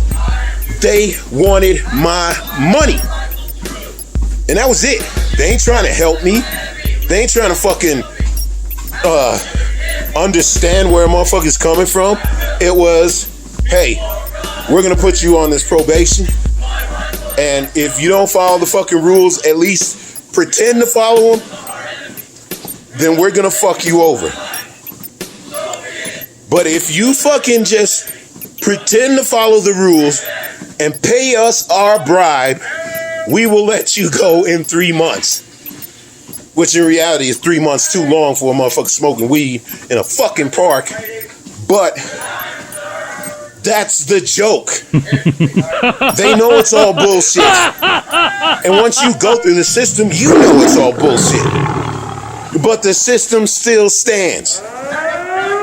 Some asshole right now that doesn't have a legal medical marijuana card goes to the fucking park after hours, ain't bothering no kids, ain't bothering nobody.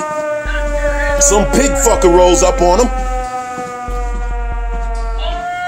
That motherfucker can still go to jail for fucking 18 goddamn, or go on probation for 18 months and still have a $4,000 fine to pay for smoking a little bit of fucking weed. Even though there's assholes walking around here with a goddamn medical marijuana card. So they get to fucking go smoke whatever the fuck they want, and they're fine. That's what you dumb fucks voted for. When you voted to legalize medical, but not recreational and not decriminalize. Nobody should fucking go to jail for fucking smoking weed in a goddamn park. If you smoking weed around kids, yes. But if that motherfucker's closed, or it's not even closed yet, it's just dark, so there ain't no kids there, then fuck you, motherfucker. Ain't nobody should be going to fucking jail for basically smoking a fucking cigarette. Even less toxic than a fucking cigarette. Outside, nobody around. These fuckers know that shit, and the only reason they enforce this lame ass motherfucking law is because it's money. It pays. They knew that no matter what, I was gonna have to pay 35, whether it went to 18 months or 3 months. They knew I was gonna have to pay about $3,500. That $3,500 goes to the courts and the pigs.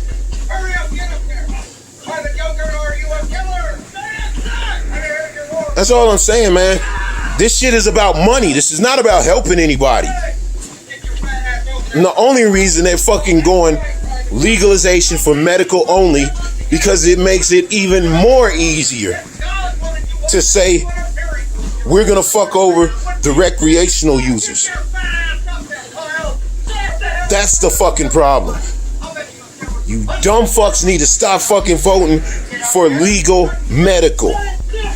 The only way you fucking go for a fucking yes vote is if it says decriminalization, which means at least they're not gonna be taking motherfuckers to jail. But even that's foul, because in reality it should be legal recreational. If you want to use recreational to help your medical problems, great. But it should be good for everybody, and you should not be fucking jacking motherfuckers for $4,000 every time you catch somebody smoking weed somewhere. Because I guarantee you I'm not the only one that had to pay $3,500 for a fucking bullshit ass weed charge.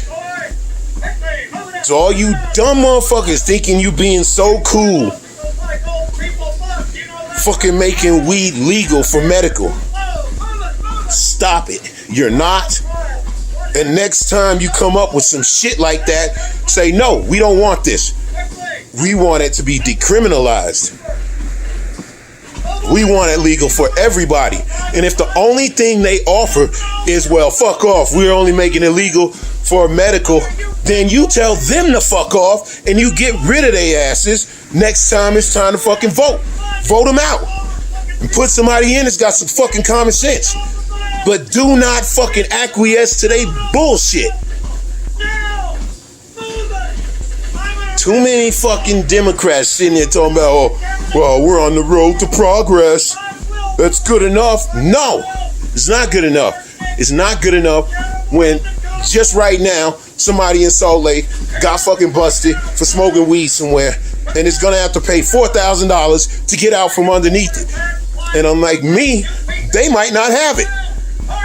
So then they're gonna sit on fucking probation forever. And then at some point, you might end up fucking up. And then boom, you in jail. For weed. Not for being some big time seller, some big time boss, but for having a fucking joint. You'd never fucking make it legal for one part of society and then tell the other part of society to fuck off. The fuck is wrong with you people? This isn't something I should even have to describe. The fucking goddamn explain to you motherfuckers. But it's clearly I do because I see it all the time. These dumb fucking asshole liberals patting themselves on the back, telling about how fucking cool, how cool they think they are because they fucking want to legalize medical. You dumb fucks.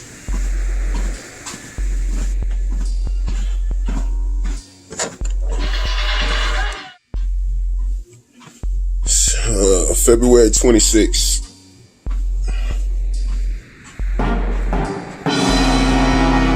Walking on a treadmill. Watching The Gray Zone. This movie is like, it's really good. It's majorly fucked up. And it's really smart the way they did it, because this is the, at least that I've ever seen, this is the first Holocaust, World War II, Nazi, Jews movie I've ever seen where they're all speaking American. Like I've seen plenty where they speak like, you know, with American German accents, or like they from Britain or some shit. But this is the first one where they're speaking American English. It's almost like watching a play. It's really well acted.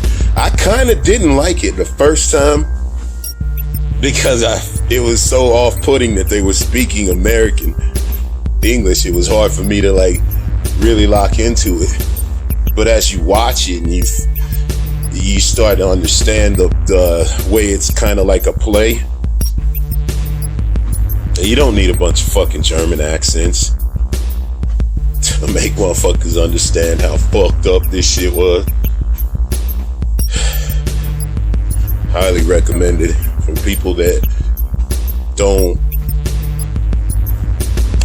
get what happened in those fucking concentration camps, or have been told a whitewashed version. It's a really good movie.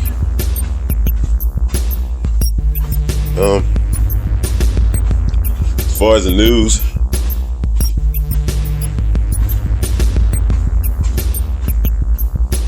there really ain't shit on. When I looked at the news, it was just motherfucking Dr. Fauci giving one of his boring fucking boring ass goddamn speeches about how we all need to wash our hands for the millionth fucking time. Wash your hand, wear your mask, all that shit. I did see something that was interesting though yesterday. Motherfucker said that people that wear glasses, I only seen one motherfucker say this, but it would help because I get shit on my glasses all day long. Like, I see it builds up, so clearly there's shit hitting my glasses that would otherwise be hitting my eyes. So it's definitely a possibility.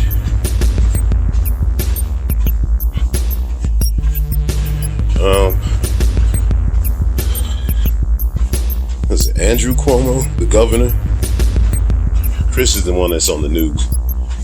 Andrew's the governor. That dude gonna be in some trouble. Because he's already been getting it all kinds of different ways. Like, motherfuckers don't like his styles. Like I said, I don't really mind him, but he's arrogant. Definitely. Like, he fucking knows he is, and he knows that you know he is, and he don't give a fuck. Which is fine. I mean, you a motherfucking mayor of New York. You like 50 years old, living a bachelor's life. I can't be mad at you for having a little swag. But you ain't got no swag. In reality, you one of them motherfuckers running around trying to fuck your underlings. How the fuck motherfuckers haven't figured this shit out? There is so much pussy out there for y'all motherfuckers to only go after subordinates. It's fucking pathetic. Don't fuck with subordinates. If you're putting somebody in a position where they might lose their job if they don't flirt with your fucking ass, then you foul. Let me tell you something, man. I've worked for plenty of women that were way too fucking handsome. When I look back on my fucking career, you know what I'm saying? Sexual harassment goes both ways. I've had women that every day that we worked together would come up and touch my chest and put their hands on my arms and shit. And since I was just a young, horny dude, I didn't give a fuck. But in reality, just imagine if it was a dude that was like 20, 30 years older, constantly touching the chick's stomach and her chest and their fucking arms. I'm telling you, I worked with at least 3 chicks that were way older and were constantly fucking touching me. Didn't have a problem with it at the time because I wasn't really thinking about it. But when I look back on that shit, when you talk about sexual harassment, I had a boss tell me straight up that she wanted to fuck me. Like, she was like, man, you come over to my house and I'll teach you all kinds of things and shit. Once again, I was a horny motherfucker, young kid, so I didn't mind. But it was sexual harassment. Sexual harassment goes on a lot. And no, I never banged her. But, and actually I never even felt no pressure, which is weird because the chick would always flirt with me, but I never felt any kind of pressure because I guess I was always flirting with everybody anyway. But when people be like, oh no, that didn't happen. I mean, he supposedly kissed this chick. He's supposedly bragging about how he got a crush on her. Like, this is a professional young woman. How you think that makes her feel? Knowing that not only does she have to wonder, but most people in the fucking office think the only reason she has this job is because you want to stick your dick in her. Not because she's qualified. That's gotta be a fucking pain in the ass. To be a cute bitch, and the only time, and every time you get a job, motherfuckers assume that you ain't qualified. You either sucking dick or the motherfucker wants you so much that they trying to get at you. That's fucked up. Cause I know plenty of smart chicks of all persuasions and races and fucking body types and looks.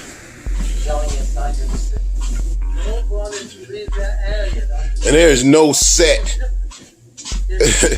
of like qualities that make a successful person.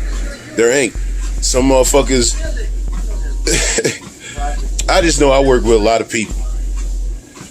And okay, I definitely look at some of the shit. Some of the flirting shit went a little bit too far, and it goes both ways. But most of the time I was working with older women. like the few times that I work with chicks my age, I had one that definitely liked me when I was working at a store, and I was like, fuck no, because she just wasn't like my type. Which can be weird.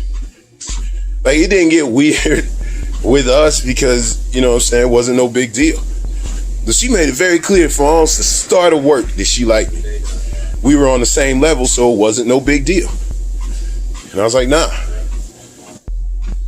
And there's another chick I worked with that was like probably about 10 years older. At least 10, maybe 15 years older. And we would run around and do shit that, when I look back, some of that shit was extremely cringe, like doing tickle fights and all kinds of shit that was beyond the pale. But it was like, you know that movie Clerks? It was kind of like that type of situation. It was just a really laid back type of fucking situation. And even though she was older, she wasn't like my higher up. So we would play. And it wasn't just me that would play with her like that. It was other dudes that we would all kind of play. Like, I wouldn't let no motherfuckers be touching me. But we would all like say stuff and talk and do things that were inappropriate when you look at that shit from an adult's eyes. That was the 90s.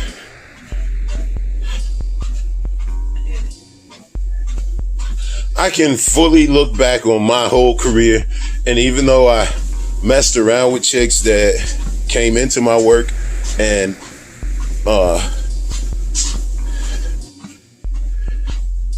pretty sure at some point I hooked up with somebody at some fucking job. It would just make sense by the numbers. But never a subordinate. But I think I knew to not be fucking around with somebody that was under me. Like, I think I've always known that. That's foul. And when it's a man versus a woman, like the woman's, I think in our nature, we're taught that, you know, if a MILF wants to fuck you, it's cool. Where if it's an old dude trying to fuck a young chick, it's gross. And it is. Fucking stop it, Andrew. If you really out there doing that shit, you like motherfucking America's Bachelor, New York mayor, and you fucking with your goddamn underlings. I'm just saying, man. Some of y'all motherfuckers ought to be ashamed because not that I'm out there fucking around. I pulled myself out the game a while ago. I'm with one chick and I'm cool with it. But seriously, man, there is so much pussy out there for a motherfucker to be constantly going after their underlings. It's almost like you got a fucking problem, and you definitely should not be in charge of people. Keep your dick in your pants. February 26th.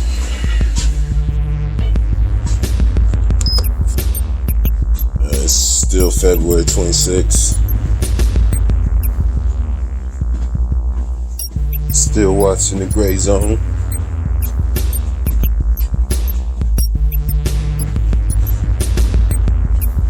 It's been a little bit of news, not really that much. Fucking Ted Cruz. That dude is such a charismaless bastard. Like, how does that, once again, it's like, if that dude is the best of the people that he represents, who the fuck are these people, man? They think Ted Cruz is a fucking great leader. Ted Cruz running around the fucking nation doing everything but his job. This motherfucker is senator, and he running around to Cancun. He all up in motherfucking Orlando at this fucking CPAC. which I gotta imagine stands for Cunty Political Action Committee. I don't know. They are a bunch of cunts.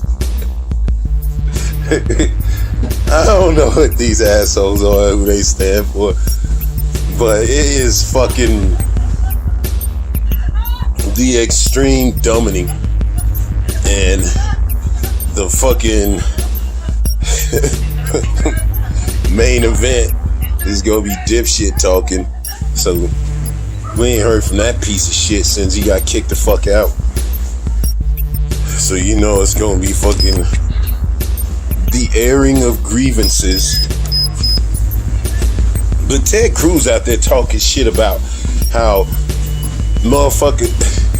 First of all, he talking all this shit while people are still fucking ain't got no goddamn electricity and fucking dealing with water and these stupid ass bills that motherfuckers are sending out in Texas. And this motherfucker is in Orlando talking shit about AOC because he mad because even though she from New York, representing some district in New York, she fucking down there in Texas doing fucking Ted Cruz job. Getting money for all those fucking middle class people that are fucked off right now. And then he out there talking shit about her, but he also said something about how motherfucking people in Houston know better than the fucking protest because they believe in the Second Amendment down in Houston. We believe in the Second Amendment, little weaselly motherfucker. We believe in the Second Amendment down in Houston.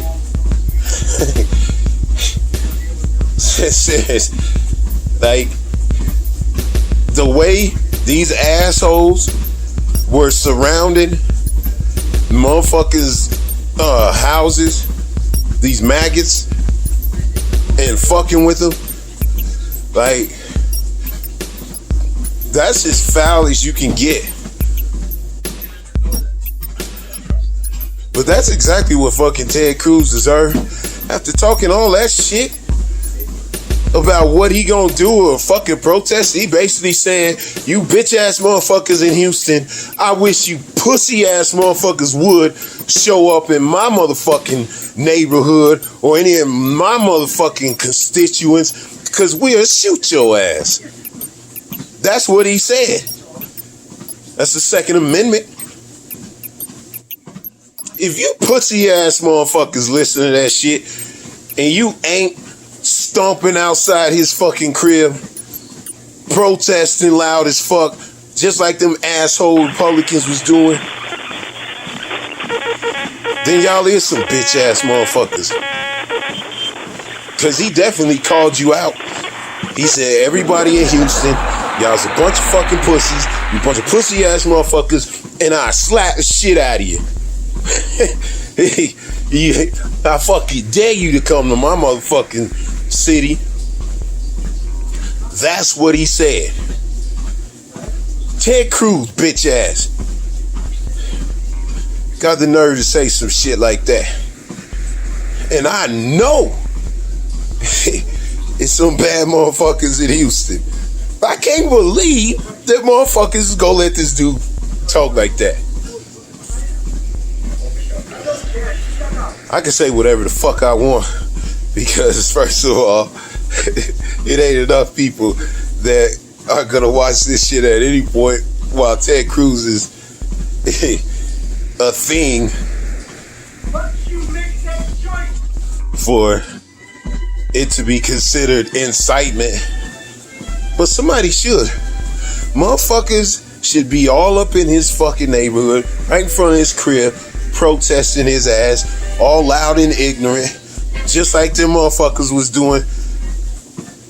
Democrats when that stop the steal. Well, all that stupid shit. Y'all is some bitch ass motherfuckers. If y'all let this motherfucker sleep. after he talking all that shit.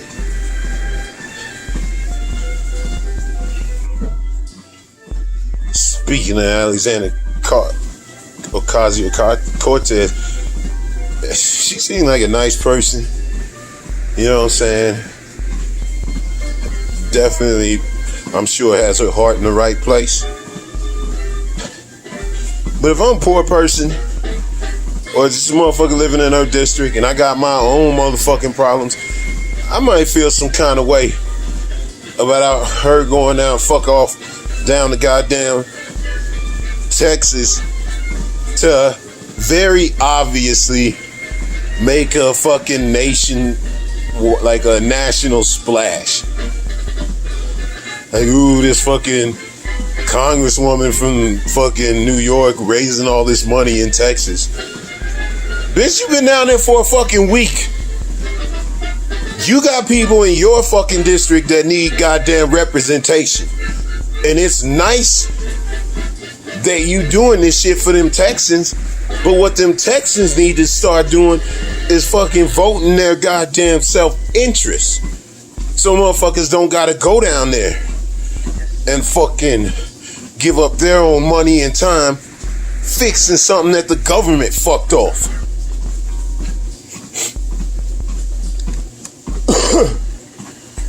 Like I said, it's fucked up what happened. But Alexandria Ocasio has her own fucking district that needs taken care of. What's that goofy, gangly motherfucker? The Democrat has been doing Ted Cruz's job, even though he lost to him in the motherfucking election. What's his name? I don't know. The fucking gangly white boy. He's out there doing all that shit. Calling old people, making sure motherfuckers is okay. They don't need Alexandria Ocasio-Cortez out there. She's out there to get national, props. All the fucking left are gonna be patting her on her back about how great she is for going out and take care of these fucking rednecks that she don't even represent. Yes, nice, it's fucking great. Unless you running for fucking Mother Teresa, you need to have your ass back in New York representing your motherfucking people. And that's just a fact. The motherfuckers are, she could walk and chew gum at the same time. You be talking about that shit all the time. But this is different. This ain't walking and chewing gum at the same time. This is fucking off your constituents for another group of fucking constituents that ain't got shit to do with you. And if you want to walk and chew gum at the same time, be in your district, handling your district's business, and raising money for these motherfuckers, if that's what you want to do. But I bet you know what, if I lived in your district, I'd rather you be fucking raising money for me and poor people that live in your district. Cause while you out there fucking busting ass for all these motherfuckers that have to spend like a week or two out of the goddamn middle class because of the assholes that they voted in. You have people in your district that almost certainly needs you right now to do some face-to-face shit for them. And you out there helping them fucking Texas assholes. And it's not altruism if you're doing it for fucking popularity. To raise your fucking status. So, I like fucking Alexandria Ocasio-Cortez, but I seen this shit a million times before. You ain't pressing nobody with that shit. Motherfuckers know what you doing. She gonna run for Senate, and then she gonna run for fucking president. And then this is the way you get your national status up. And then she gonna write a book, all that shit. But seriously, man, if you want motherfuckers to really respect you, this is the first time where I've been like, okay, she went down there, thought she was gonna be down there for like a day, motherfucking see what's going on and see how she can help. Apparently they need a lot of fucking help because she's still down there after like a fucking week. And I know if I'm in her district, I'm like, okay, she obviously get way more fucks about them rednecks going through they fucking thing. Which they are indeed. Motherfuckers is dying down there. But it's the assholes in their government that they voted for that did it to them. I'm not saying they should suffer any of that shit. I'm just saying they should fix it. It's not up to every fucking senator, every goddamn congressman to go down to fucking Texas and fix the bullshit that they fucking voted for.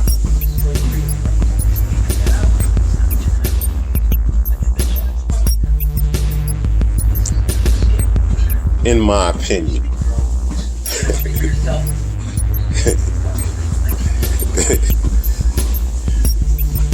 Fucking Rush Limbaugh with his fucking bitch ass. Hey, this whole time I've been trying to not fucking talk about Rush Limbaugh because fuck that dude. Rush Limbaugh died last week with his bitch ass. Hey. Fuck that dude, man. It's like I cannot talk about that dude and just be like, oh, he was a Republican and even though he's dead, I'm gonna pretend that he wasn't the most foulest.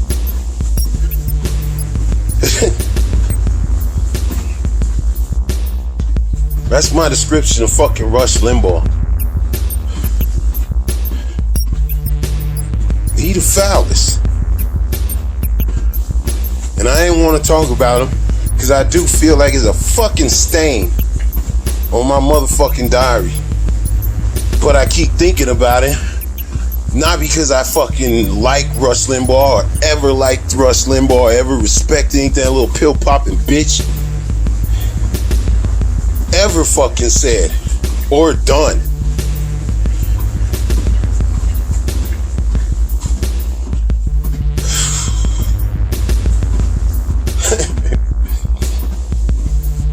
Let me explain y'all something about Rush Limbaugh.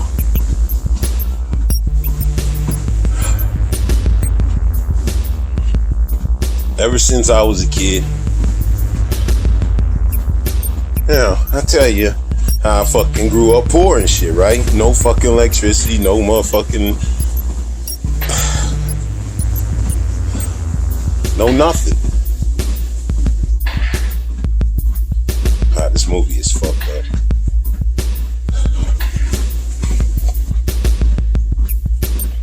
Grew up poor. No electricity, no nothing and shit. But my dad, he always had this radio. I mean, sometimes we would have electricity. I would say we never had plumbing, but sometimes or running water. But sometimes we'd have electricity. I'd say like 80% of the time growing up in Minnesota, we did not have electricity. So 20% we did.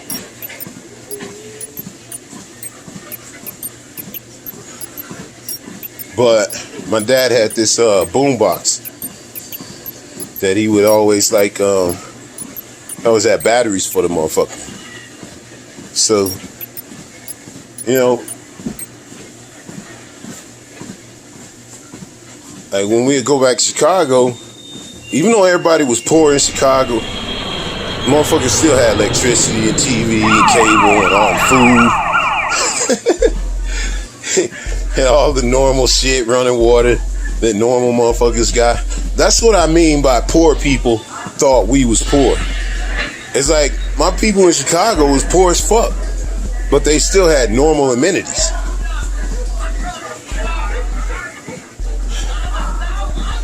When we would go to Chicago and we have our normal fucking shit, watching cable TV.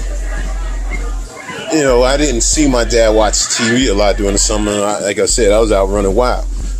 But when we would, he'd just be watching normal shit like the rest of us. Just normal shit that's on TV. But when we be in Minnesota and all we had was that fucking boombox for entertainment, my dad would listen to fucking the radio all the time. Like, I would listen to tapes when he wasn't around and shit. And even when he was, like, he wasn't always listening to that shit. I listen to tapes, music, rap shit, that type of shit. And then he would listen to like AM talk radio. So it would be motherfuckers like that dickhead that used to work for fucking Nixon, like Gordon. There's Gordon, I don't know, some fucking racist piece of shit.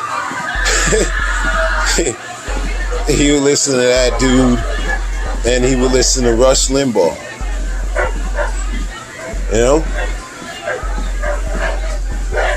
And in my mind, I always just figured it was because we didn't have nothing else. We didn't have the fucking TV to watch.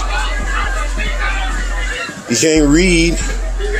I mean, in the daytime you can, but at night you can't because, it's fucking dark. You ain't got no goddamn lights.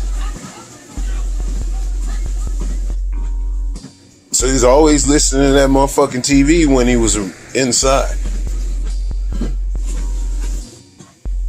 Like, when I say the things about my dad, what I know about him, what do I always say? That he was in the army. He's from Mississippi. He was in the Army and the Air Force, and he's a Republican. That's it. That's all I really know about him. And the reason why I know he's a Republican, because he would be listening to those fucking stations all the time and shit. And he voted for Ronald Reagan. So, you know what I'm saying? I always figured he was like kind of a Republican. But everybody voted for Reagan, so it ain't no big deal. But one thing I noticed, even like as a kid, like a child, I understood that Rush Limbaugh was a racist motherfucker, man. Like, I could hear this shit coming from this fucking radio, and I would ask my dad, why the fuck are you listening to? What is this shit? And my dad ain't type of motherfucker that's gonna explain shit to anybody. So most likely his type of answers would be like, nothing else on. But in reality, when you put on a MAGA hat and you ride with those motherfuckers against me and my people, my kids,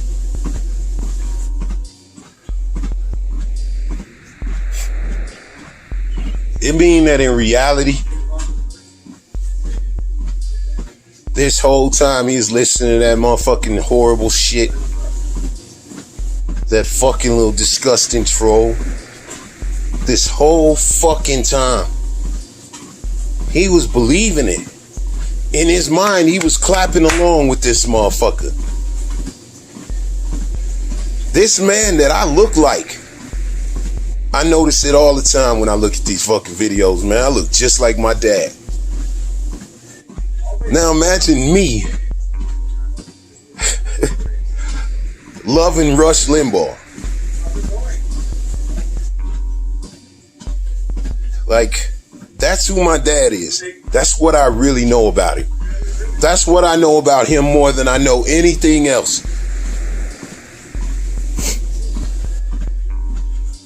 Rush Limbaugh died. I bet you my dad was hurt like a motherfucker. like he done lost his best friend.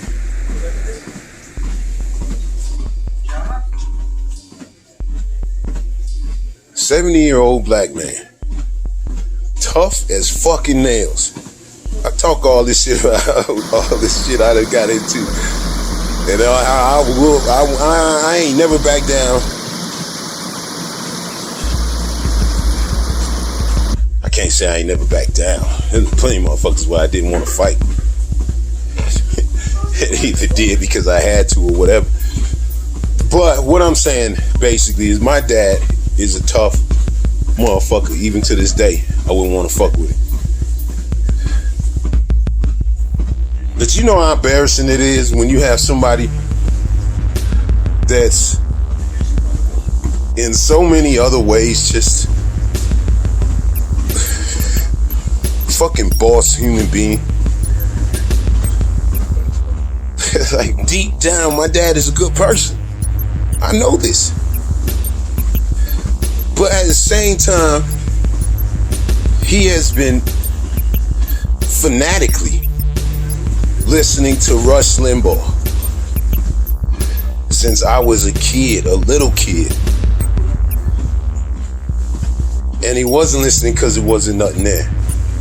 He was listening to that shit because he believed in it. Every racist thing that piece of shit would say, he'd be like, yeah, fuck those black people. My dad, black as me, would be right all along.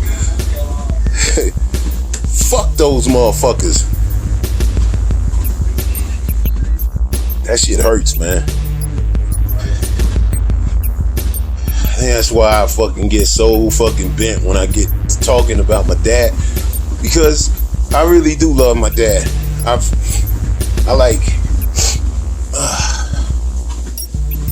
I care about him and I care about what happens to him. It fucking upsets me that it's not only is he down with these lame ass maggots, which honestly, in comparison to Rush Limbaugh, is nothing. These maggots are a fucking joke. But Rush Limbaugh got the Medal of Freedom from Trump for one reason. Because he gives that good racism.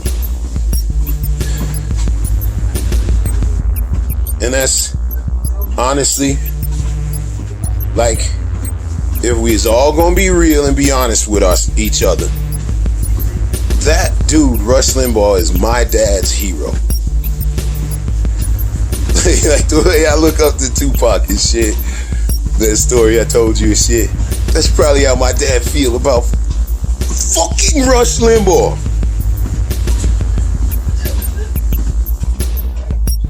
February 27th, 2021. Walking on the treadmill. Still watching the Gray Zone.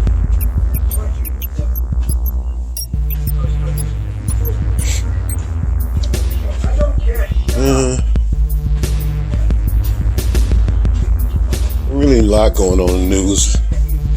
Having that CPAC. When you see how they talk to these motherfuckers, victimization, hypocrisy, and victimization, and talking to their audience like these are the stupidest people gathered on the face of the earth. That's CPAC. Oh, and they're worshiping a golden idol. So I'm sure the fucking religious right is loving that shit. Literally worshiping a fucking golden statue of twat. Like, I'm not a big religious motherfucker. I don't know a whole lot, but I'm pretty sure the worship of golden idols is like specifically mentioned as something you ain't supposed to be doing if you religious, if you a fucking Christian. Hypocrisy,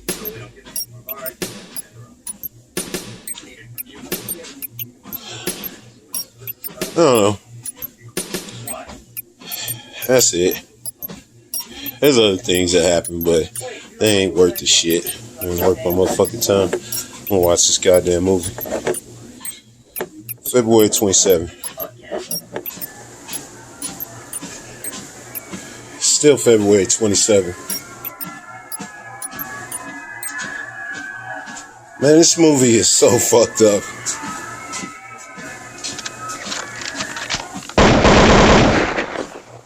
It's about, like, if you're gonna put it simply,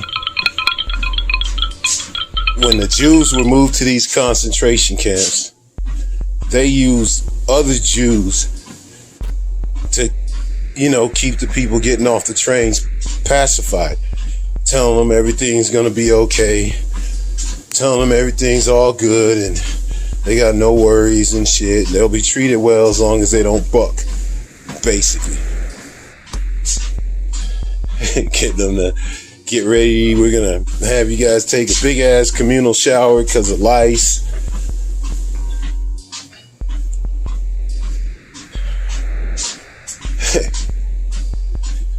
And then they put them in the shower.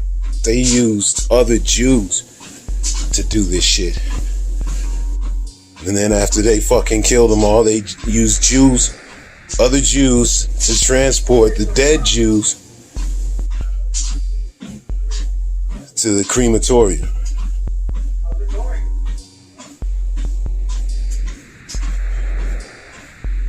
So you could just imagine how, even if the Nazis, we think of these Nazis as these fucking just evil, ridiculously cartoonishly evil, murderous motherfuckers. Which in fact they were. They followed evil, crazy, murderous motherfucker. And that's what you get. You get Nazis. But these were people. These were normal people doing this shit to other people. Not that long ago, my dad, who was born in 1949, this fucking war ended 45? This shit that these motherfuckers did not happen that long ago. We should tell you motherfuckers, man, something like this could happen again. Something like this will happen again. For fuck's sake. Like 300 girls in Nigeria just got fucking snatched up and took off into the woods by some assholes in a militia. Just fucking took them. And we know shit like that happens in Africa, in these different African countries all the time. Just girls going to a girls' school. All of a sudden, a bunch of motherfucking dudes roll up on them and snatch them up and take them off in the fucking woods. A whole school.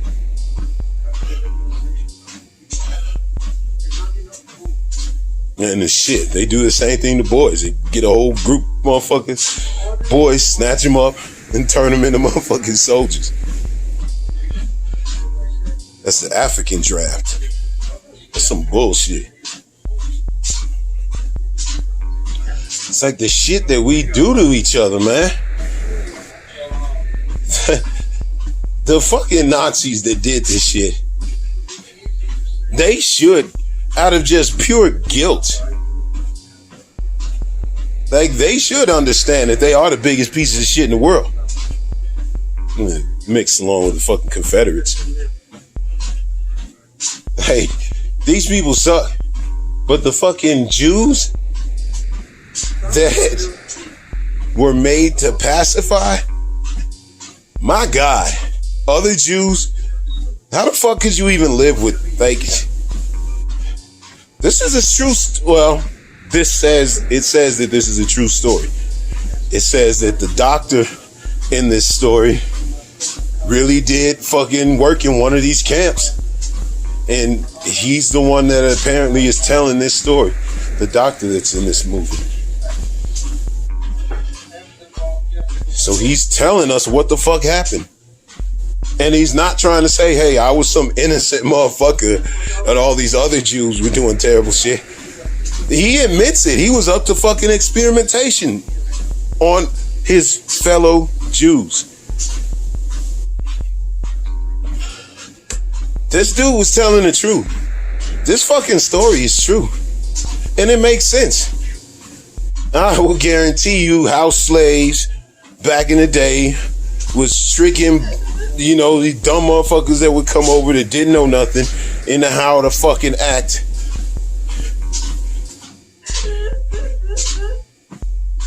Because the master told them to.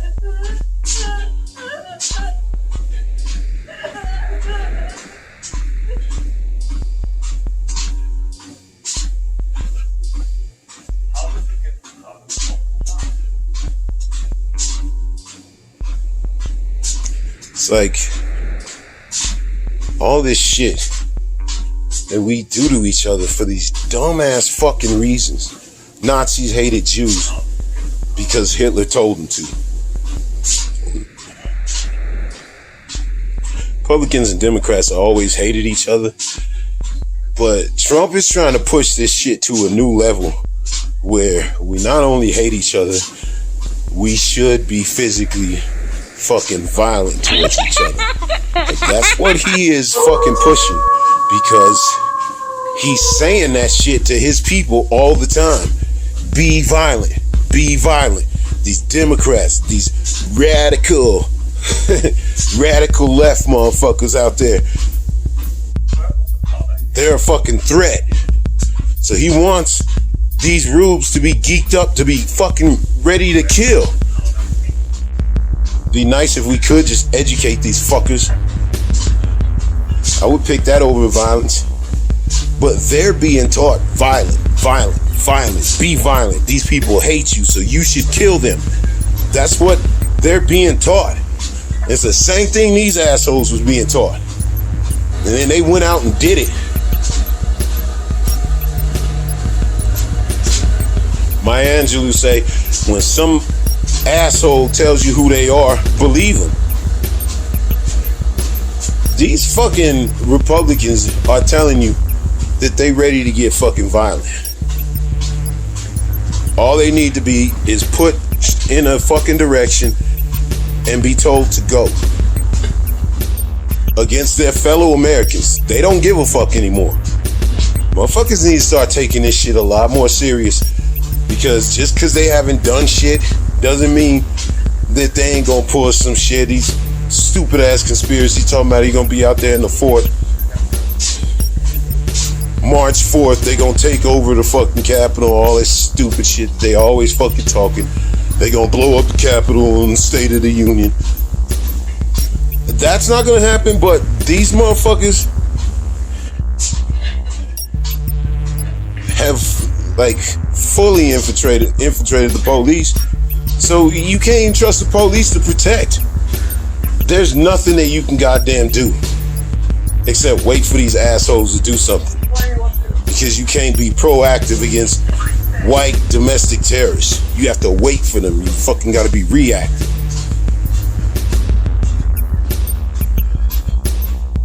Shit's fucking crazy, man.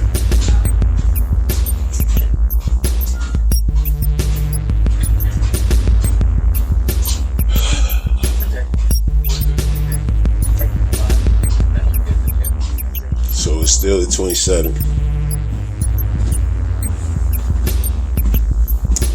So I got one more thing to say. It's a lot to talk about. The fucking minimum wage. Like Bernie is looking more and more like he ain't gonna be able to get that $15 passed.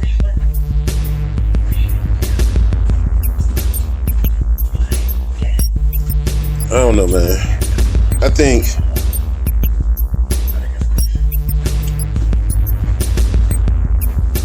the $15 minimum wage,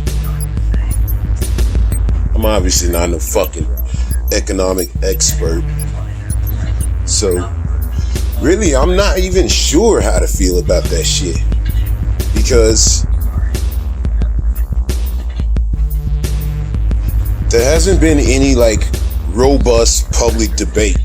Republicans got their dumbass opinion, and Democrats got their dumbass opinion. They stay in their corners and they don't debate it. They just talk about it to their own fucking base. So you don't really get a fucking set of ideas to compare.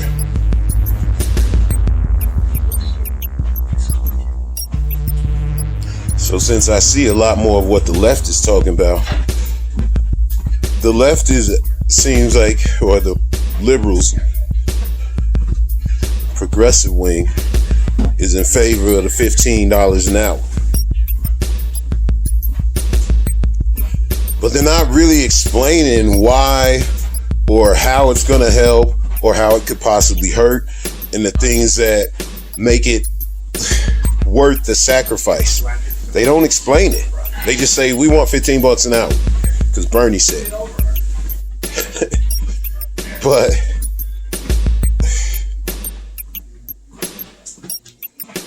the one thing when I think about $15 an hour, okay, you start paying motherfucker everybody $15 an hour.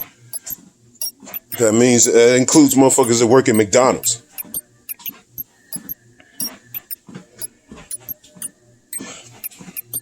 McDonald's is a starter job. Most places.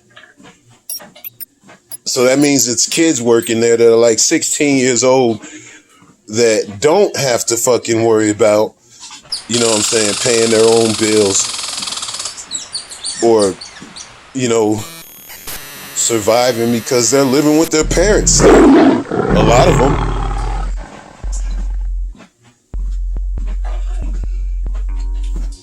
So you can't, man, I worked in them fucking jobs before. You can't tell me that something like that is gonna get over. Like, the reason why McDonald's gets and Walmart and these places get thrown in there, because they are underpaying their fucking people. They're not paying them a living wage. But they also stopped fucking hiring these goddamn teenagers and started hiring people. There's no other way to fucking say it. People that have failed. Grown-ups that have failed are now taking the jobs of McDonald's workers and shit like that. When McDonald's used to be for kids trying to get their fucking foot in the workforce.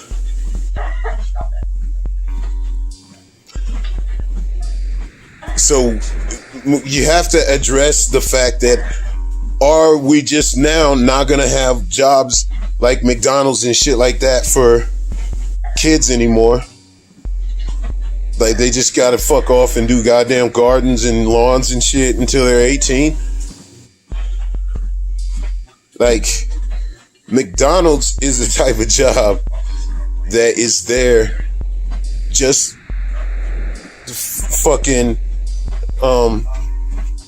for kids, as far as I see it, because the one thing the left never talks about, nobody actually talks about, even the right, and we all know it's coming: automation.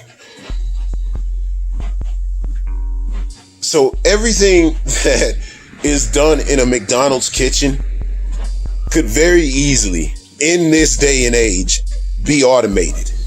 No problem. All of that shit could. So if the left is serious about everybody in every fucking job, no matter how simple, like flipping a burger is, you should get $15 an hour, then motherfuckers, the way I see it, need to be honest about automation. Automation is on the way. It is. We know it is. And we know it's gonna hurt poor people the most.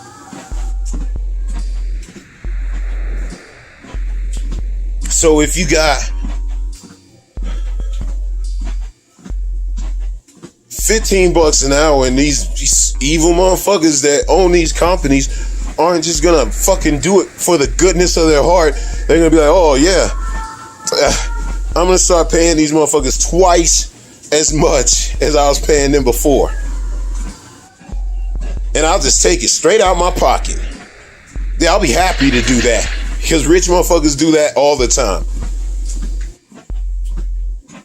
No, they're gonna figure out a way to make sure that if I have to pay these motherfuckers twice as much for doing the same job, then I'm gonna either charge twice as much for the food, which people will bitch about, or I'm gonna fire a bunch of fucking people and make this shit automatic. That means no more kids get these jobs and no more failures. Only people with like fucking college degrees suddenly can fucking work at McDonald's. Not really college degrees, but like fucking at least a high school diploma or some shit like that, and crystal background check to work at fucking McDonald's. They ain't gonna do that. People gonna be bitching. I'm telling you, man. That's probably actually a lot closer to what really is gonna happen, whether motherfuckers like it or not. So I feel like there needs to be an honest, open debate nationwide about the ins and the outs, the goods, the bads, the pros and the cons of what's gonna happen when you raise this shit to $15 an hour. Because I do agree that motherfuckers should have a goddamn living wage when they work at 40 fucking hours and got a bunch of bills to pay. You should be able to fucking live off of that. But I don't even know if you can live off of that. When I was a kid in that fucking shitty ass workforce, I was making $9 an hour. I had a fucking, because I was in good with the manager, I had a nice, it was like it was a 1-bedroom elevated penthouse right in the middle of downtown. And I paid like, I'm sure it was like $500 at most for that motherfucker. But I'm only making $9 an hour. So the only thing I could afford was pay my bills, have a really shitty car, and just a very low minimum of fun. And even the reason I could have a fun was my second job.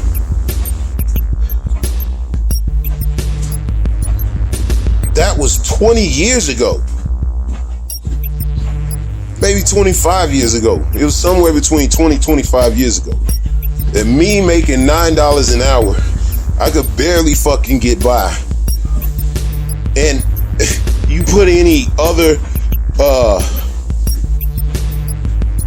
like a relationship mixed into that, or a kid, $9 an hour ain't gonna cover it.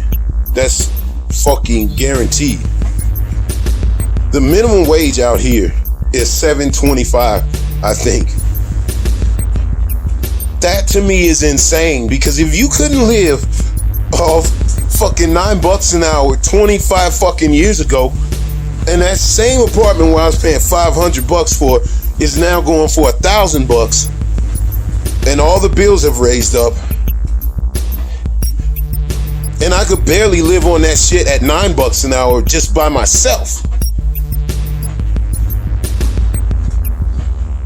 How the fuck is somebody gonna be living off of $7.25 an hour nowadays? They're not. They're gonna be working 2 jobs full time just to live. And God forbid they have a kid, especially if they're a single parent. $7.25, my God, in this day and age, when the rent I was paying when I was making $9 an hour 25 years ago is now doubled.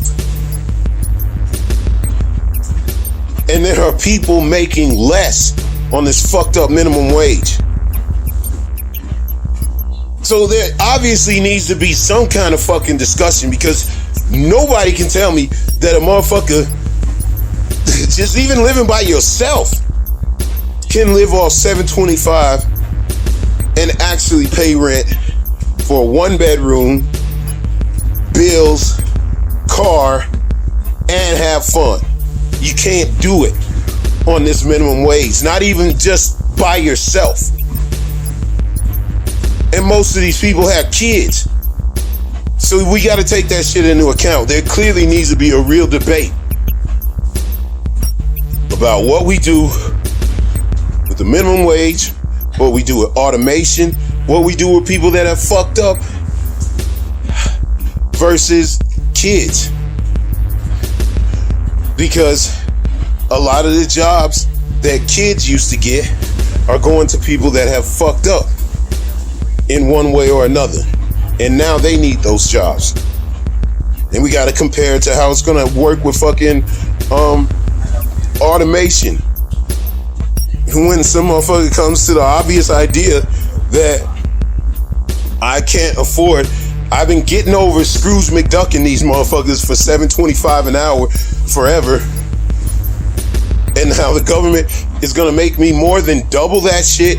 I'm not going to be able to pay it. I'm very obviously going to go into some kind of automation. And I'll just fire all these motherfuckers that I never gave a shit about anyway. You know a lot of them are going to do that. That we need to be honest about that fact. Automation is coming whether we like it or not. But these motherfuckers are going to get dirty with it if they feel like they're being pushed into something that they feel they can't afford. And when it comes to can't afford, it means you're going to have to go into your own pockets to fucking pay for this shit. They ain't going to do it. So we have to say, when we're talking about this $15, how much extra are we willing to pay for those fucking Big Macs? Because it's going to happen. How do we feel about kids no longer being able to work at McDonald's? And it'll only be room for like 3 or 4 people that'll work the front until they realize that can be automated too. And then pretty soon you have one motherfucker working in McDonald's and just the server, and everything else is automated. Because that is a very good possibility once you make $15 the fucking law of the land. We have to consider all these things and have an actual debate. Because I am very much against 7, 10, anything near that is not enough for a person to live on their own and survive decently, working 40 fucking hours. The American dream says we're supposed to fucking work 40 fucking hours and we should be able to have a happy fucking life. Maybe you can't unless you're making 15. That needs to be debated. And also automation needs to be debated. These things are important and we're all not talking about them because it makes people uncomfortable. If we're gonna be real, that's why so many people are skeptical. You need to have public debate about this shit. And while it's a lot of motherfuckers that just without thinking, these checker playing motherfuckers say $15 an hour. Oh shit, fuck yeah. That makes perfect sense. But some of yous on the left know that $15 an hour is going to come with layoffs. It's going to come with automation, probably gets ramped up. It's going to come with increases in our fucking Big Macs. All of that shit. It's not just going to be magically everybody gets $15 an hour and everything is great. It's going to come with increases in other jobs that aren't minimum wage. So they're going to have to boost their shit up, which is honestly, to me, it sounds good. until we see some asshole lay off everybody in his fucking McDonald's and fully automate and have one fucking person that hands them the fucking food. That's all that person is there to do. And that one person gets $15 an hour, and the owner of that fucking restaurant is gonna say, see, this is what I fucking warned you. I love my fucking employees, but I couldn't afford it.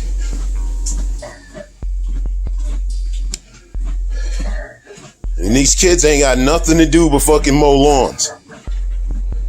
Because ain't nobody gonna be wanting to pay some fucking irresponsible kid when they can hire some fuck up that's definitely willing to listen, because they fucked up and they've been there and done that. They're not gonna fuck up again. There's so many things that are gonna be affected that we have to have a real conversation. I absolutely believe motherfucking the minimum wage needs to go up. Definitely. $7.25 is a fucking joke. Like I said, I couldn't even live off $9. 20 fucking years ago. So, I don't know, man. I think I agree with $15 an hour, but I also am interested in how that's going to affect all these other things. How much now are you gonna have to fucking pay the cops? How are fucking teenagers gonna fucking find jobs?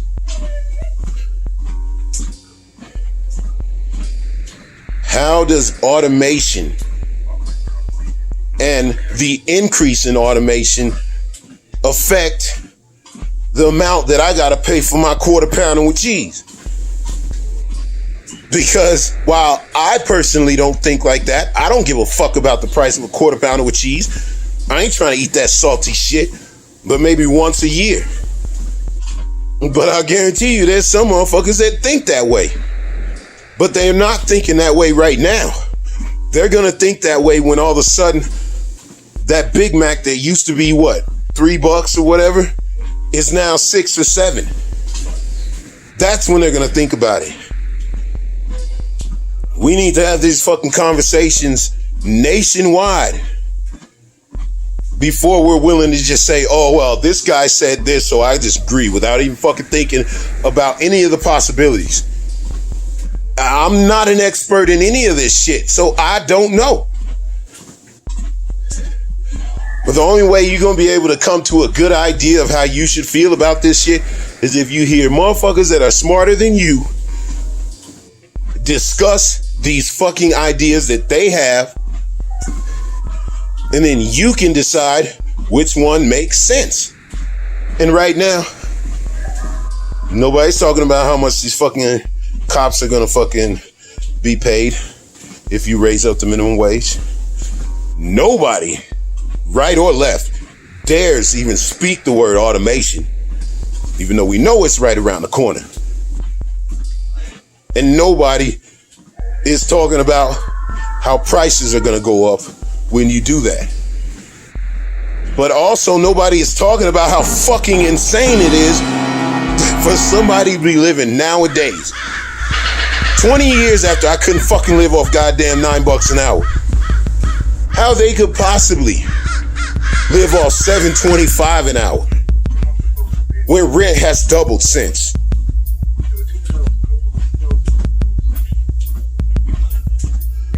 That's all I'm saying. I sound like a motherfucker talking out both sides of my neck, because that's the fucking way this goddamn shit has been. I feel for anybody that thinks they should have to fucking live off of $7.25. They can't. Not if they live on their own. And fucked if they have kids. You gotta work 16 fucking hours a day. Never see your kids. And you will just be barely scraping by at this minimum wage. We all know that's bullshit. So we gotta find out the truth about where we're fucking headed. Because there needs to be more money than $7.25. Give me a fucking break, obviously.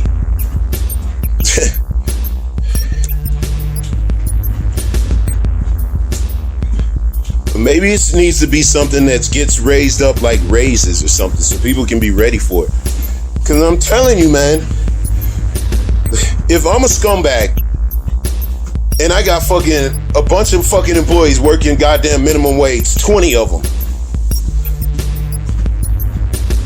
and the only way I'm gonna all of a sudden be able to double their fucking wages, because that's what it is in Utah.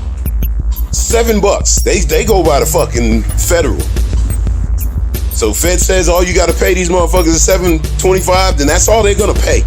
I know there's other states with more, but here, they love fucking people over. So it's always gonna be the absolute minimum. And if this jerk off is paying motherfuckers $20 at the minimum, and all of a sudden that minimum gets fucking doubled, for him to live the same fucking lifestyle, lay all these motherfuckers off, and automate. Remember, this dude's a scumbag. Or should he reach into his pocket and cut his lifestyle in half so he can pay these motherfuckers a little bit more in his estimation? Yeah, 2 motherfuckers making $15 an hour. It might work. It might work pretty good. But y'all ain't never gonna see your kids. And one motherfucker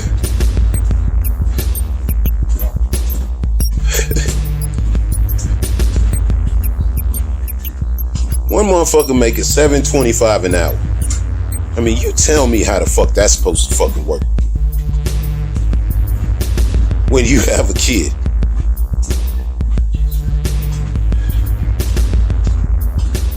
There's no answer, because there has been no fucking real debate.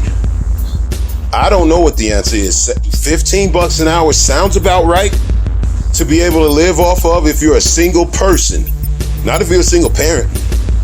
If you're a single person. So in reality, that minimum wage might not be enough. It might need to be 20 for a motherfucker to legitimately live. I'm not talking about going out and having fun every fucking night like I used to. I'm talking about just living, paying your bills, and being able to see your kids. That's not asking a lot. But if our capitalist fucking system is so fucked up that the only way motherfucker can live decently on his own is to give us fucking $20 an hour, then that's what we should do. This system is so fucked up that you got motherfuckers busting their ass 40 hours a week, fucking $7 an hour. And then they hit poor people with the biggest fucking tax. Because when I was making that lousy $9 an hour, I was paying 35% of that shit to the fucking government. So you're not even making $7 an hour. Fucking, you making whatever you make after the fucking government gets done ass raping your ass.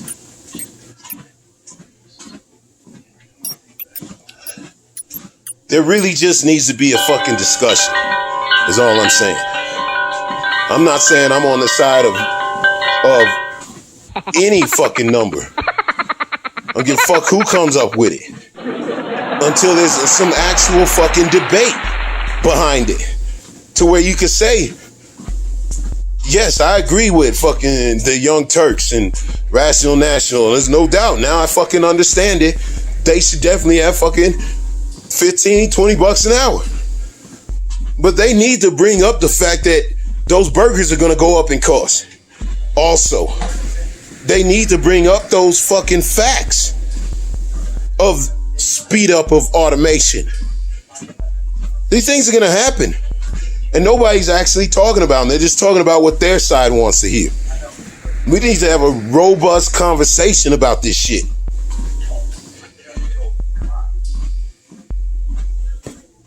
It's not a lot to ask for a fucking living wage. These dirty motherfuckers love fucking people over. So they will automate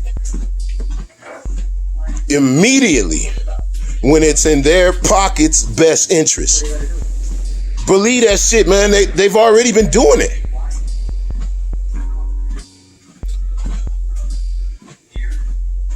Teenagers need jobs.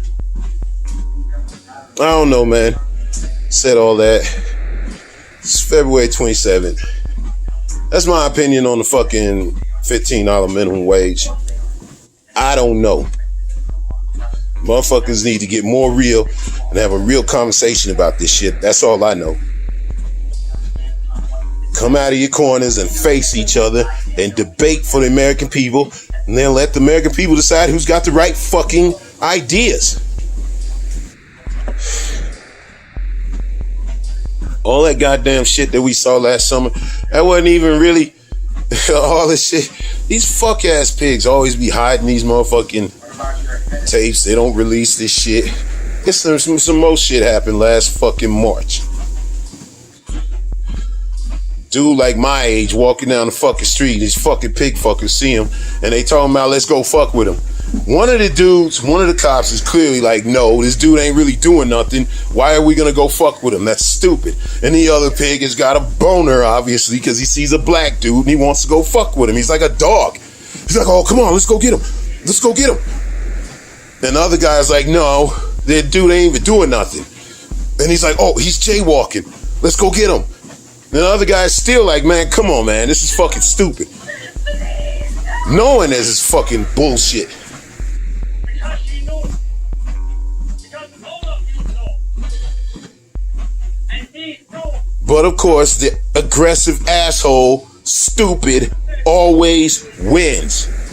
So that asshole runs up on the dude, fucking with him. Fucking with him because he supposedly jaywalked, according to this one motherfucker, even though the other motherfucker was like, hell no, leave it alone. So of course the dude gets bent because you got these two assholes fucking with him. Just walking down the street, not driving drunk, not harassing people, not doing nothing with just walking. And you know why that fucking aggressive asshole wanted to do it? He said it, or at least we can find out who he is. So basically, this guy ain't doing nothing. Let's just go fuck with him to see if we can fucking find out who he is. Doesn't matter, he ain't fucking doing nothing. It ain't none of your fucking business who he is. It just fucking matters that this pig fuck sees a black motherfucker and he wants to fuck with him. And even though his partner was against him, he fucking went with it. And of course, fucking jaywalking, supposedly, these pigs are fucking with this dude over and over, touching him, grabbing him, trying to fucking, snatch his fucking wrist behind his back. He ain't letting them, and he shouldn't. They telling him to sit down. He ain't sitting down. What the fuck did he do? He shouldn't sit down. You pig fuckers were wrong.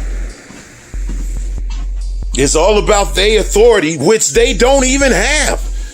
As a pig, you do not have the authority. Just fucking stop random people and fuck with them. Black motherfuckers accept this shit all the time. Black motherfuckers telling their kids that you should just do whatever these fucking pig fucks say. And that's bullshit. These fucking assholes be walking motherfuckers down the goddamn steps because they know the real fucking role. What the fuck part of protection and service is running up on a dude that was supposedly fucking jaywalking and then shooting him? Because you started a fight with him, you started to get your ass whooped, and then you fucking shot him. Two bitch ass cops, once again, can't handle one motherfucker. And the reality is they shouldn't have been trying to handle the one motherfucker because he wasn't even doing nothing. You wonder why I'd be like, fuck the police.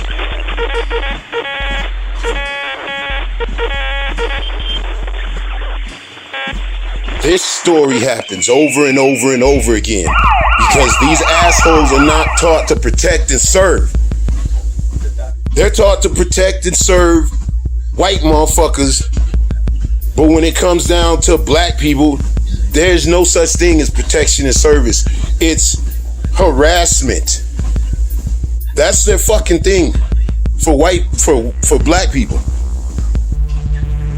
It's fuck with and harass. White motherfuckers get protection and service. Black motherfuckers get fucked with and harassed. And if you don't bow down to they bitch ass shit, I mean, these fuck motherfuckers came up in my motherfucking crib like a year ago. Almost a year ago. It was February 7th. Last year. And the reason I remember it because I fucking wrote that shit down. Pigs walk right up in my crib without no motherfucking goddamn without no warrant, without no fucking invitation, without nothing. Matter of fact, I told them I don't want you to fucking walk into my crib. And these fuckers with their goddamn SWAT gear and all that shit, their shields and guns, just fucking walked right up in my motherfucking crib. But I pull out my shit and start shooting. I'm the asshole. But they did exactly what they wasn't supposed to do. I said, no, I don't want you walking up in my crib. They was like, oh, there's somebody running around the neighborhood. So we gotta check your crib to make sure you safe. Yeah, right, you fucking asshole. They was polite as fuck, but they pushed their way up into my motherfucking crib without my fucking permission. These fucking pigs always doing that shit.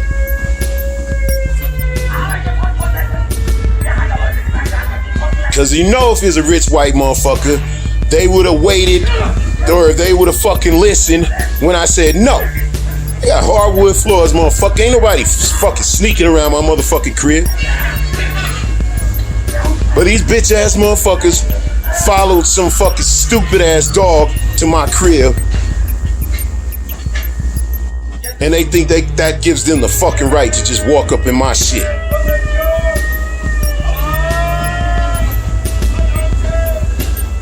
But I start shooting, I'm the asshole. I fucking hate the police, like seriously, even the good ones. Why the fuck are you a fucking cop? Like that one dude that I talk about that was like good in Chicago. Why is that dude even a cop when he knows how the system is? And he knows he ain't gonna be able to change it.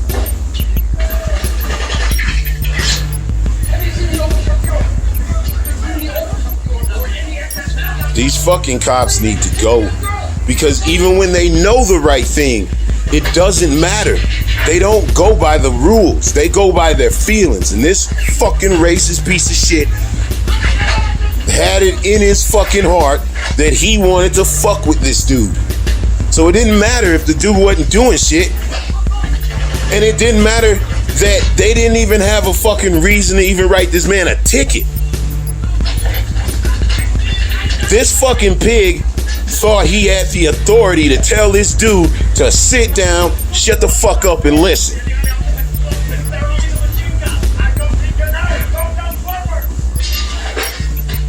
It's like these fuckers take our money too.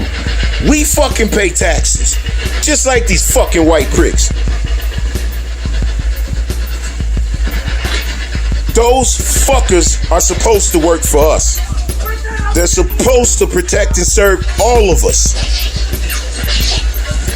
You assholes with this fucking, oh, you can't defund the police, it makes people feel scared, Fuck you motherfuckers so hard. Can't defund the police my ass. You fucking dirty, fucking rotten Democrats like this system. You dirty motherfuckers pretend that you're out there fighting with the rest of us. Oh, you want to fucking stop all this police brutality. Oh, you want to fucking make sure police are held accountable for all this and that. But it's just so hard to figure out. Fuck you. The fucking laws are on the books already. It's called murder. It's called assault. There doesn't need to be any special fucking goddamn inquiry into shit. Those fucking assholes work for us. They should fucking ride under the same laws that we have to. And if I fucking shoot somebody, then I should fucking go to jail. If I fucking kill somebody, then I should go to jail for murder. And if a fucking pig does it, it should be the goddamn same. Fuck you, motherfucking Democrats.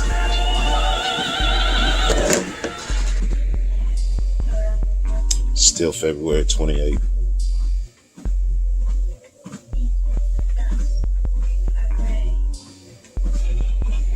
Watching the end of the Gray Zone.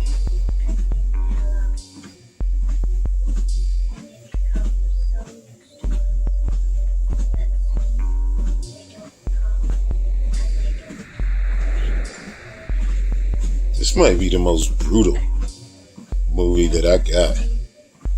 Like, just in every way.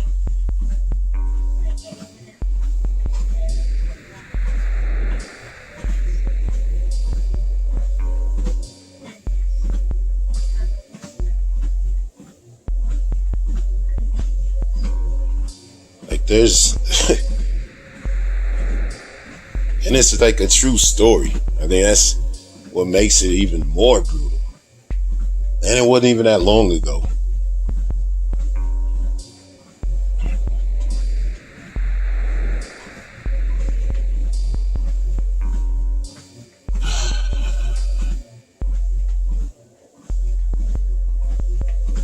I was thinking about when I get so fucking bent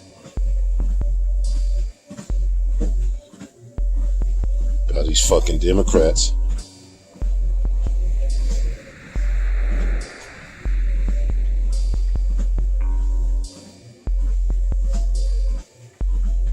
Jesus. That shit is so fucked up. God damn. Yeah, fucking movie. That shit is probably the most brutal shit we do to each other.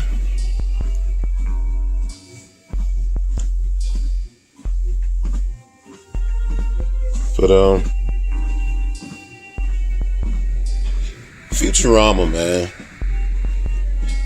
Back in the 90s, I think, they fucking did this episode where they basically had like two clones of Al Gore running for president. One of them's named Jack Johnson, one of them's not named John Jackson. One of them's a Republican, one's a Democrat. They're fucking clones, so they talking about the same shit. And they talk in the same way. And they act the same way. And then one of them says, you know, he's for 5% on something. And then the other one says, like, yeah, the whole crowd fucking claps. And then the other one says, well, that guy's crazy. I'm for 4.9. And then a part of his crowd, yeah, you go crazy. Man, that shit is so perfect to how our system is. This fucking lame ass two-party bullshit. It's really just one group of rich motherfuckers constantly fucking everybody over. They call themselves a two-party system, but they do the same shit. They act the same way. They eat fucking in the same places. They hang out. These motherfuckers are all the same. They get out on fucking TV and say different shit and say, oh, that guy's an asshole. And this guy, but they really say the same thing.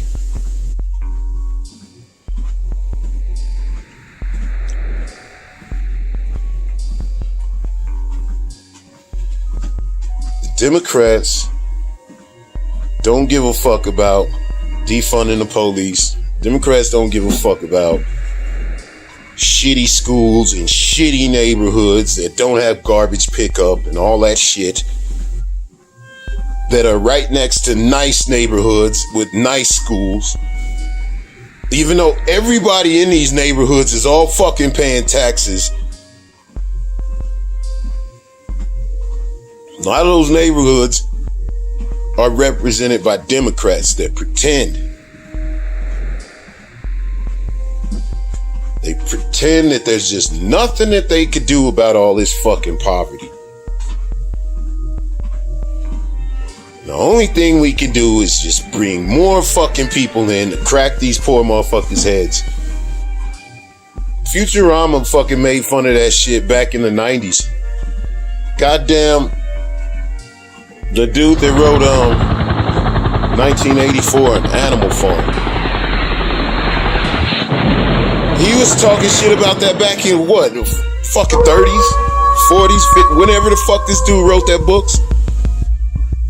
He was talking about this shit. How these motherfuckers will look you in the fucking face and pretend that they're just like you. But after a while, when you catch them on their own and you look at them,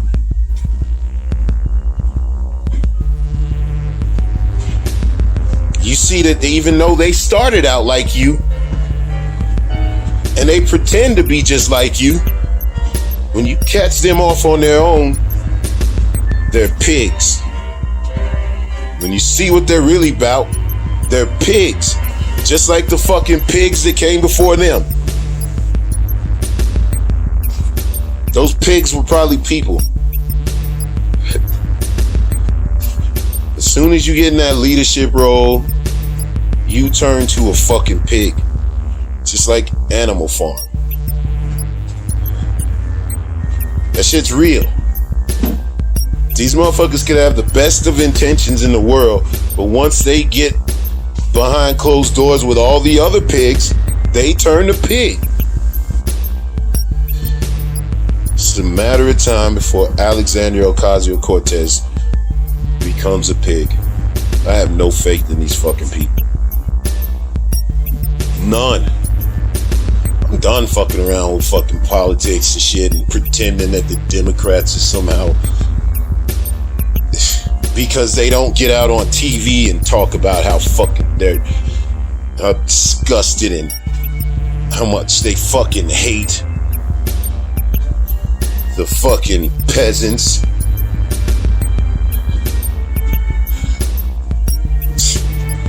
We're the fucking proletariat. We are, fucking like it or not. The whole government is really just one big party. They supposedly stretch from the right to the left, but all these motherfuckers hang out in the same places, doing the same shit. They got the same fucking money. They got the same friends. They travel in the same crowds, doing the same things all the time. And yet we assume because one person gets up and says, well, pretends that he's down with us, and the other doesn't even try to pretend. He says, fuck you people. We're like, oh wow, the guy that says he's down with us is so great. But in reality, they're even worse. In some ways, at least the fucking pig fuckers that tell me they hate me, at least I truly know where they stand, so they don't get a chance to fool me into anything. But these Democrats, man, they constantly telling you that they love you.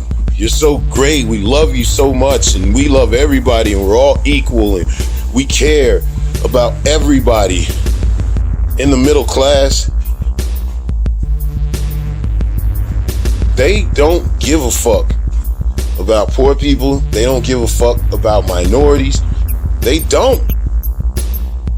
And just because they have a lot of motherfucking minorities representing their asses, their Democrat lefty fucking agenda, it's all bullshit. when you see how quick, like somebody like Nancy Pelosi or Clyburn or any of these motherfuckers would be like, defund the police, shut the fuck up. And these motherfuckers just shut the fuck up. Do what they're told.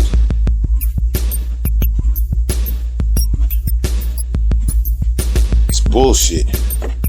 Democrats don't give a fuck about nobody. They care about money, getting money, just like these Republicans. They just ain't as disgusting and racist about it, but they end up in the same place all the time. And shit's by design. It's like fucking Jack Johnson and John Jackson. Biden's John Jackson talking about how Jack Johnson Trump didn't do anything about the fucking Saudi Arabians torturing journalists. And yeah, he was gonna do something about it. And as soon as he get in the fucking office, what he did.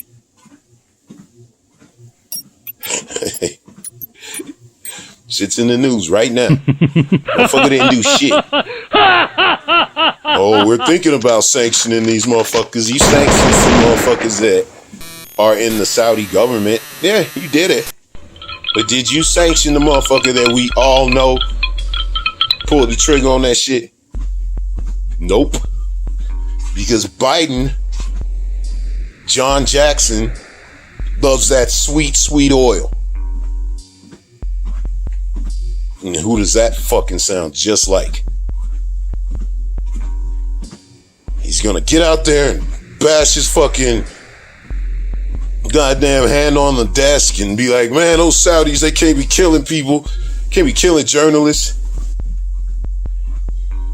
All these cops, they need to stop killing fucking people. We gotta make sure we give them more training and more money.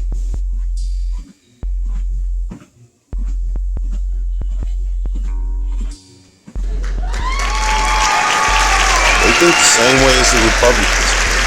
They're just not as ignorantly gross and racist and sexist about it.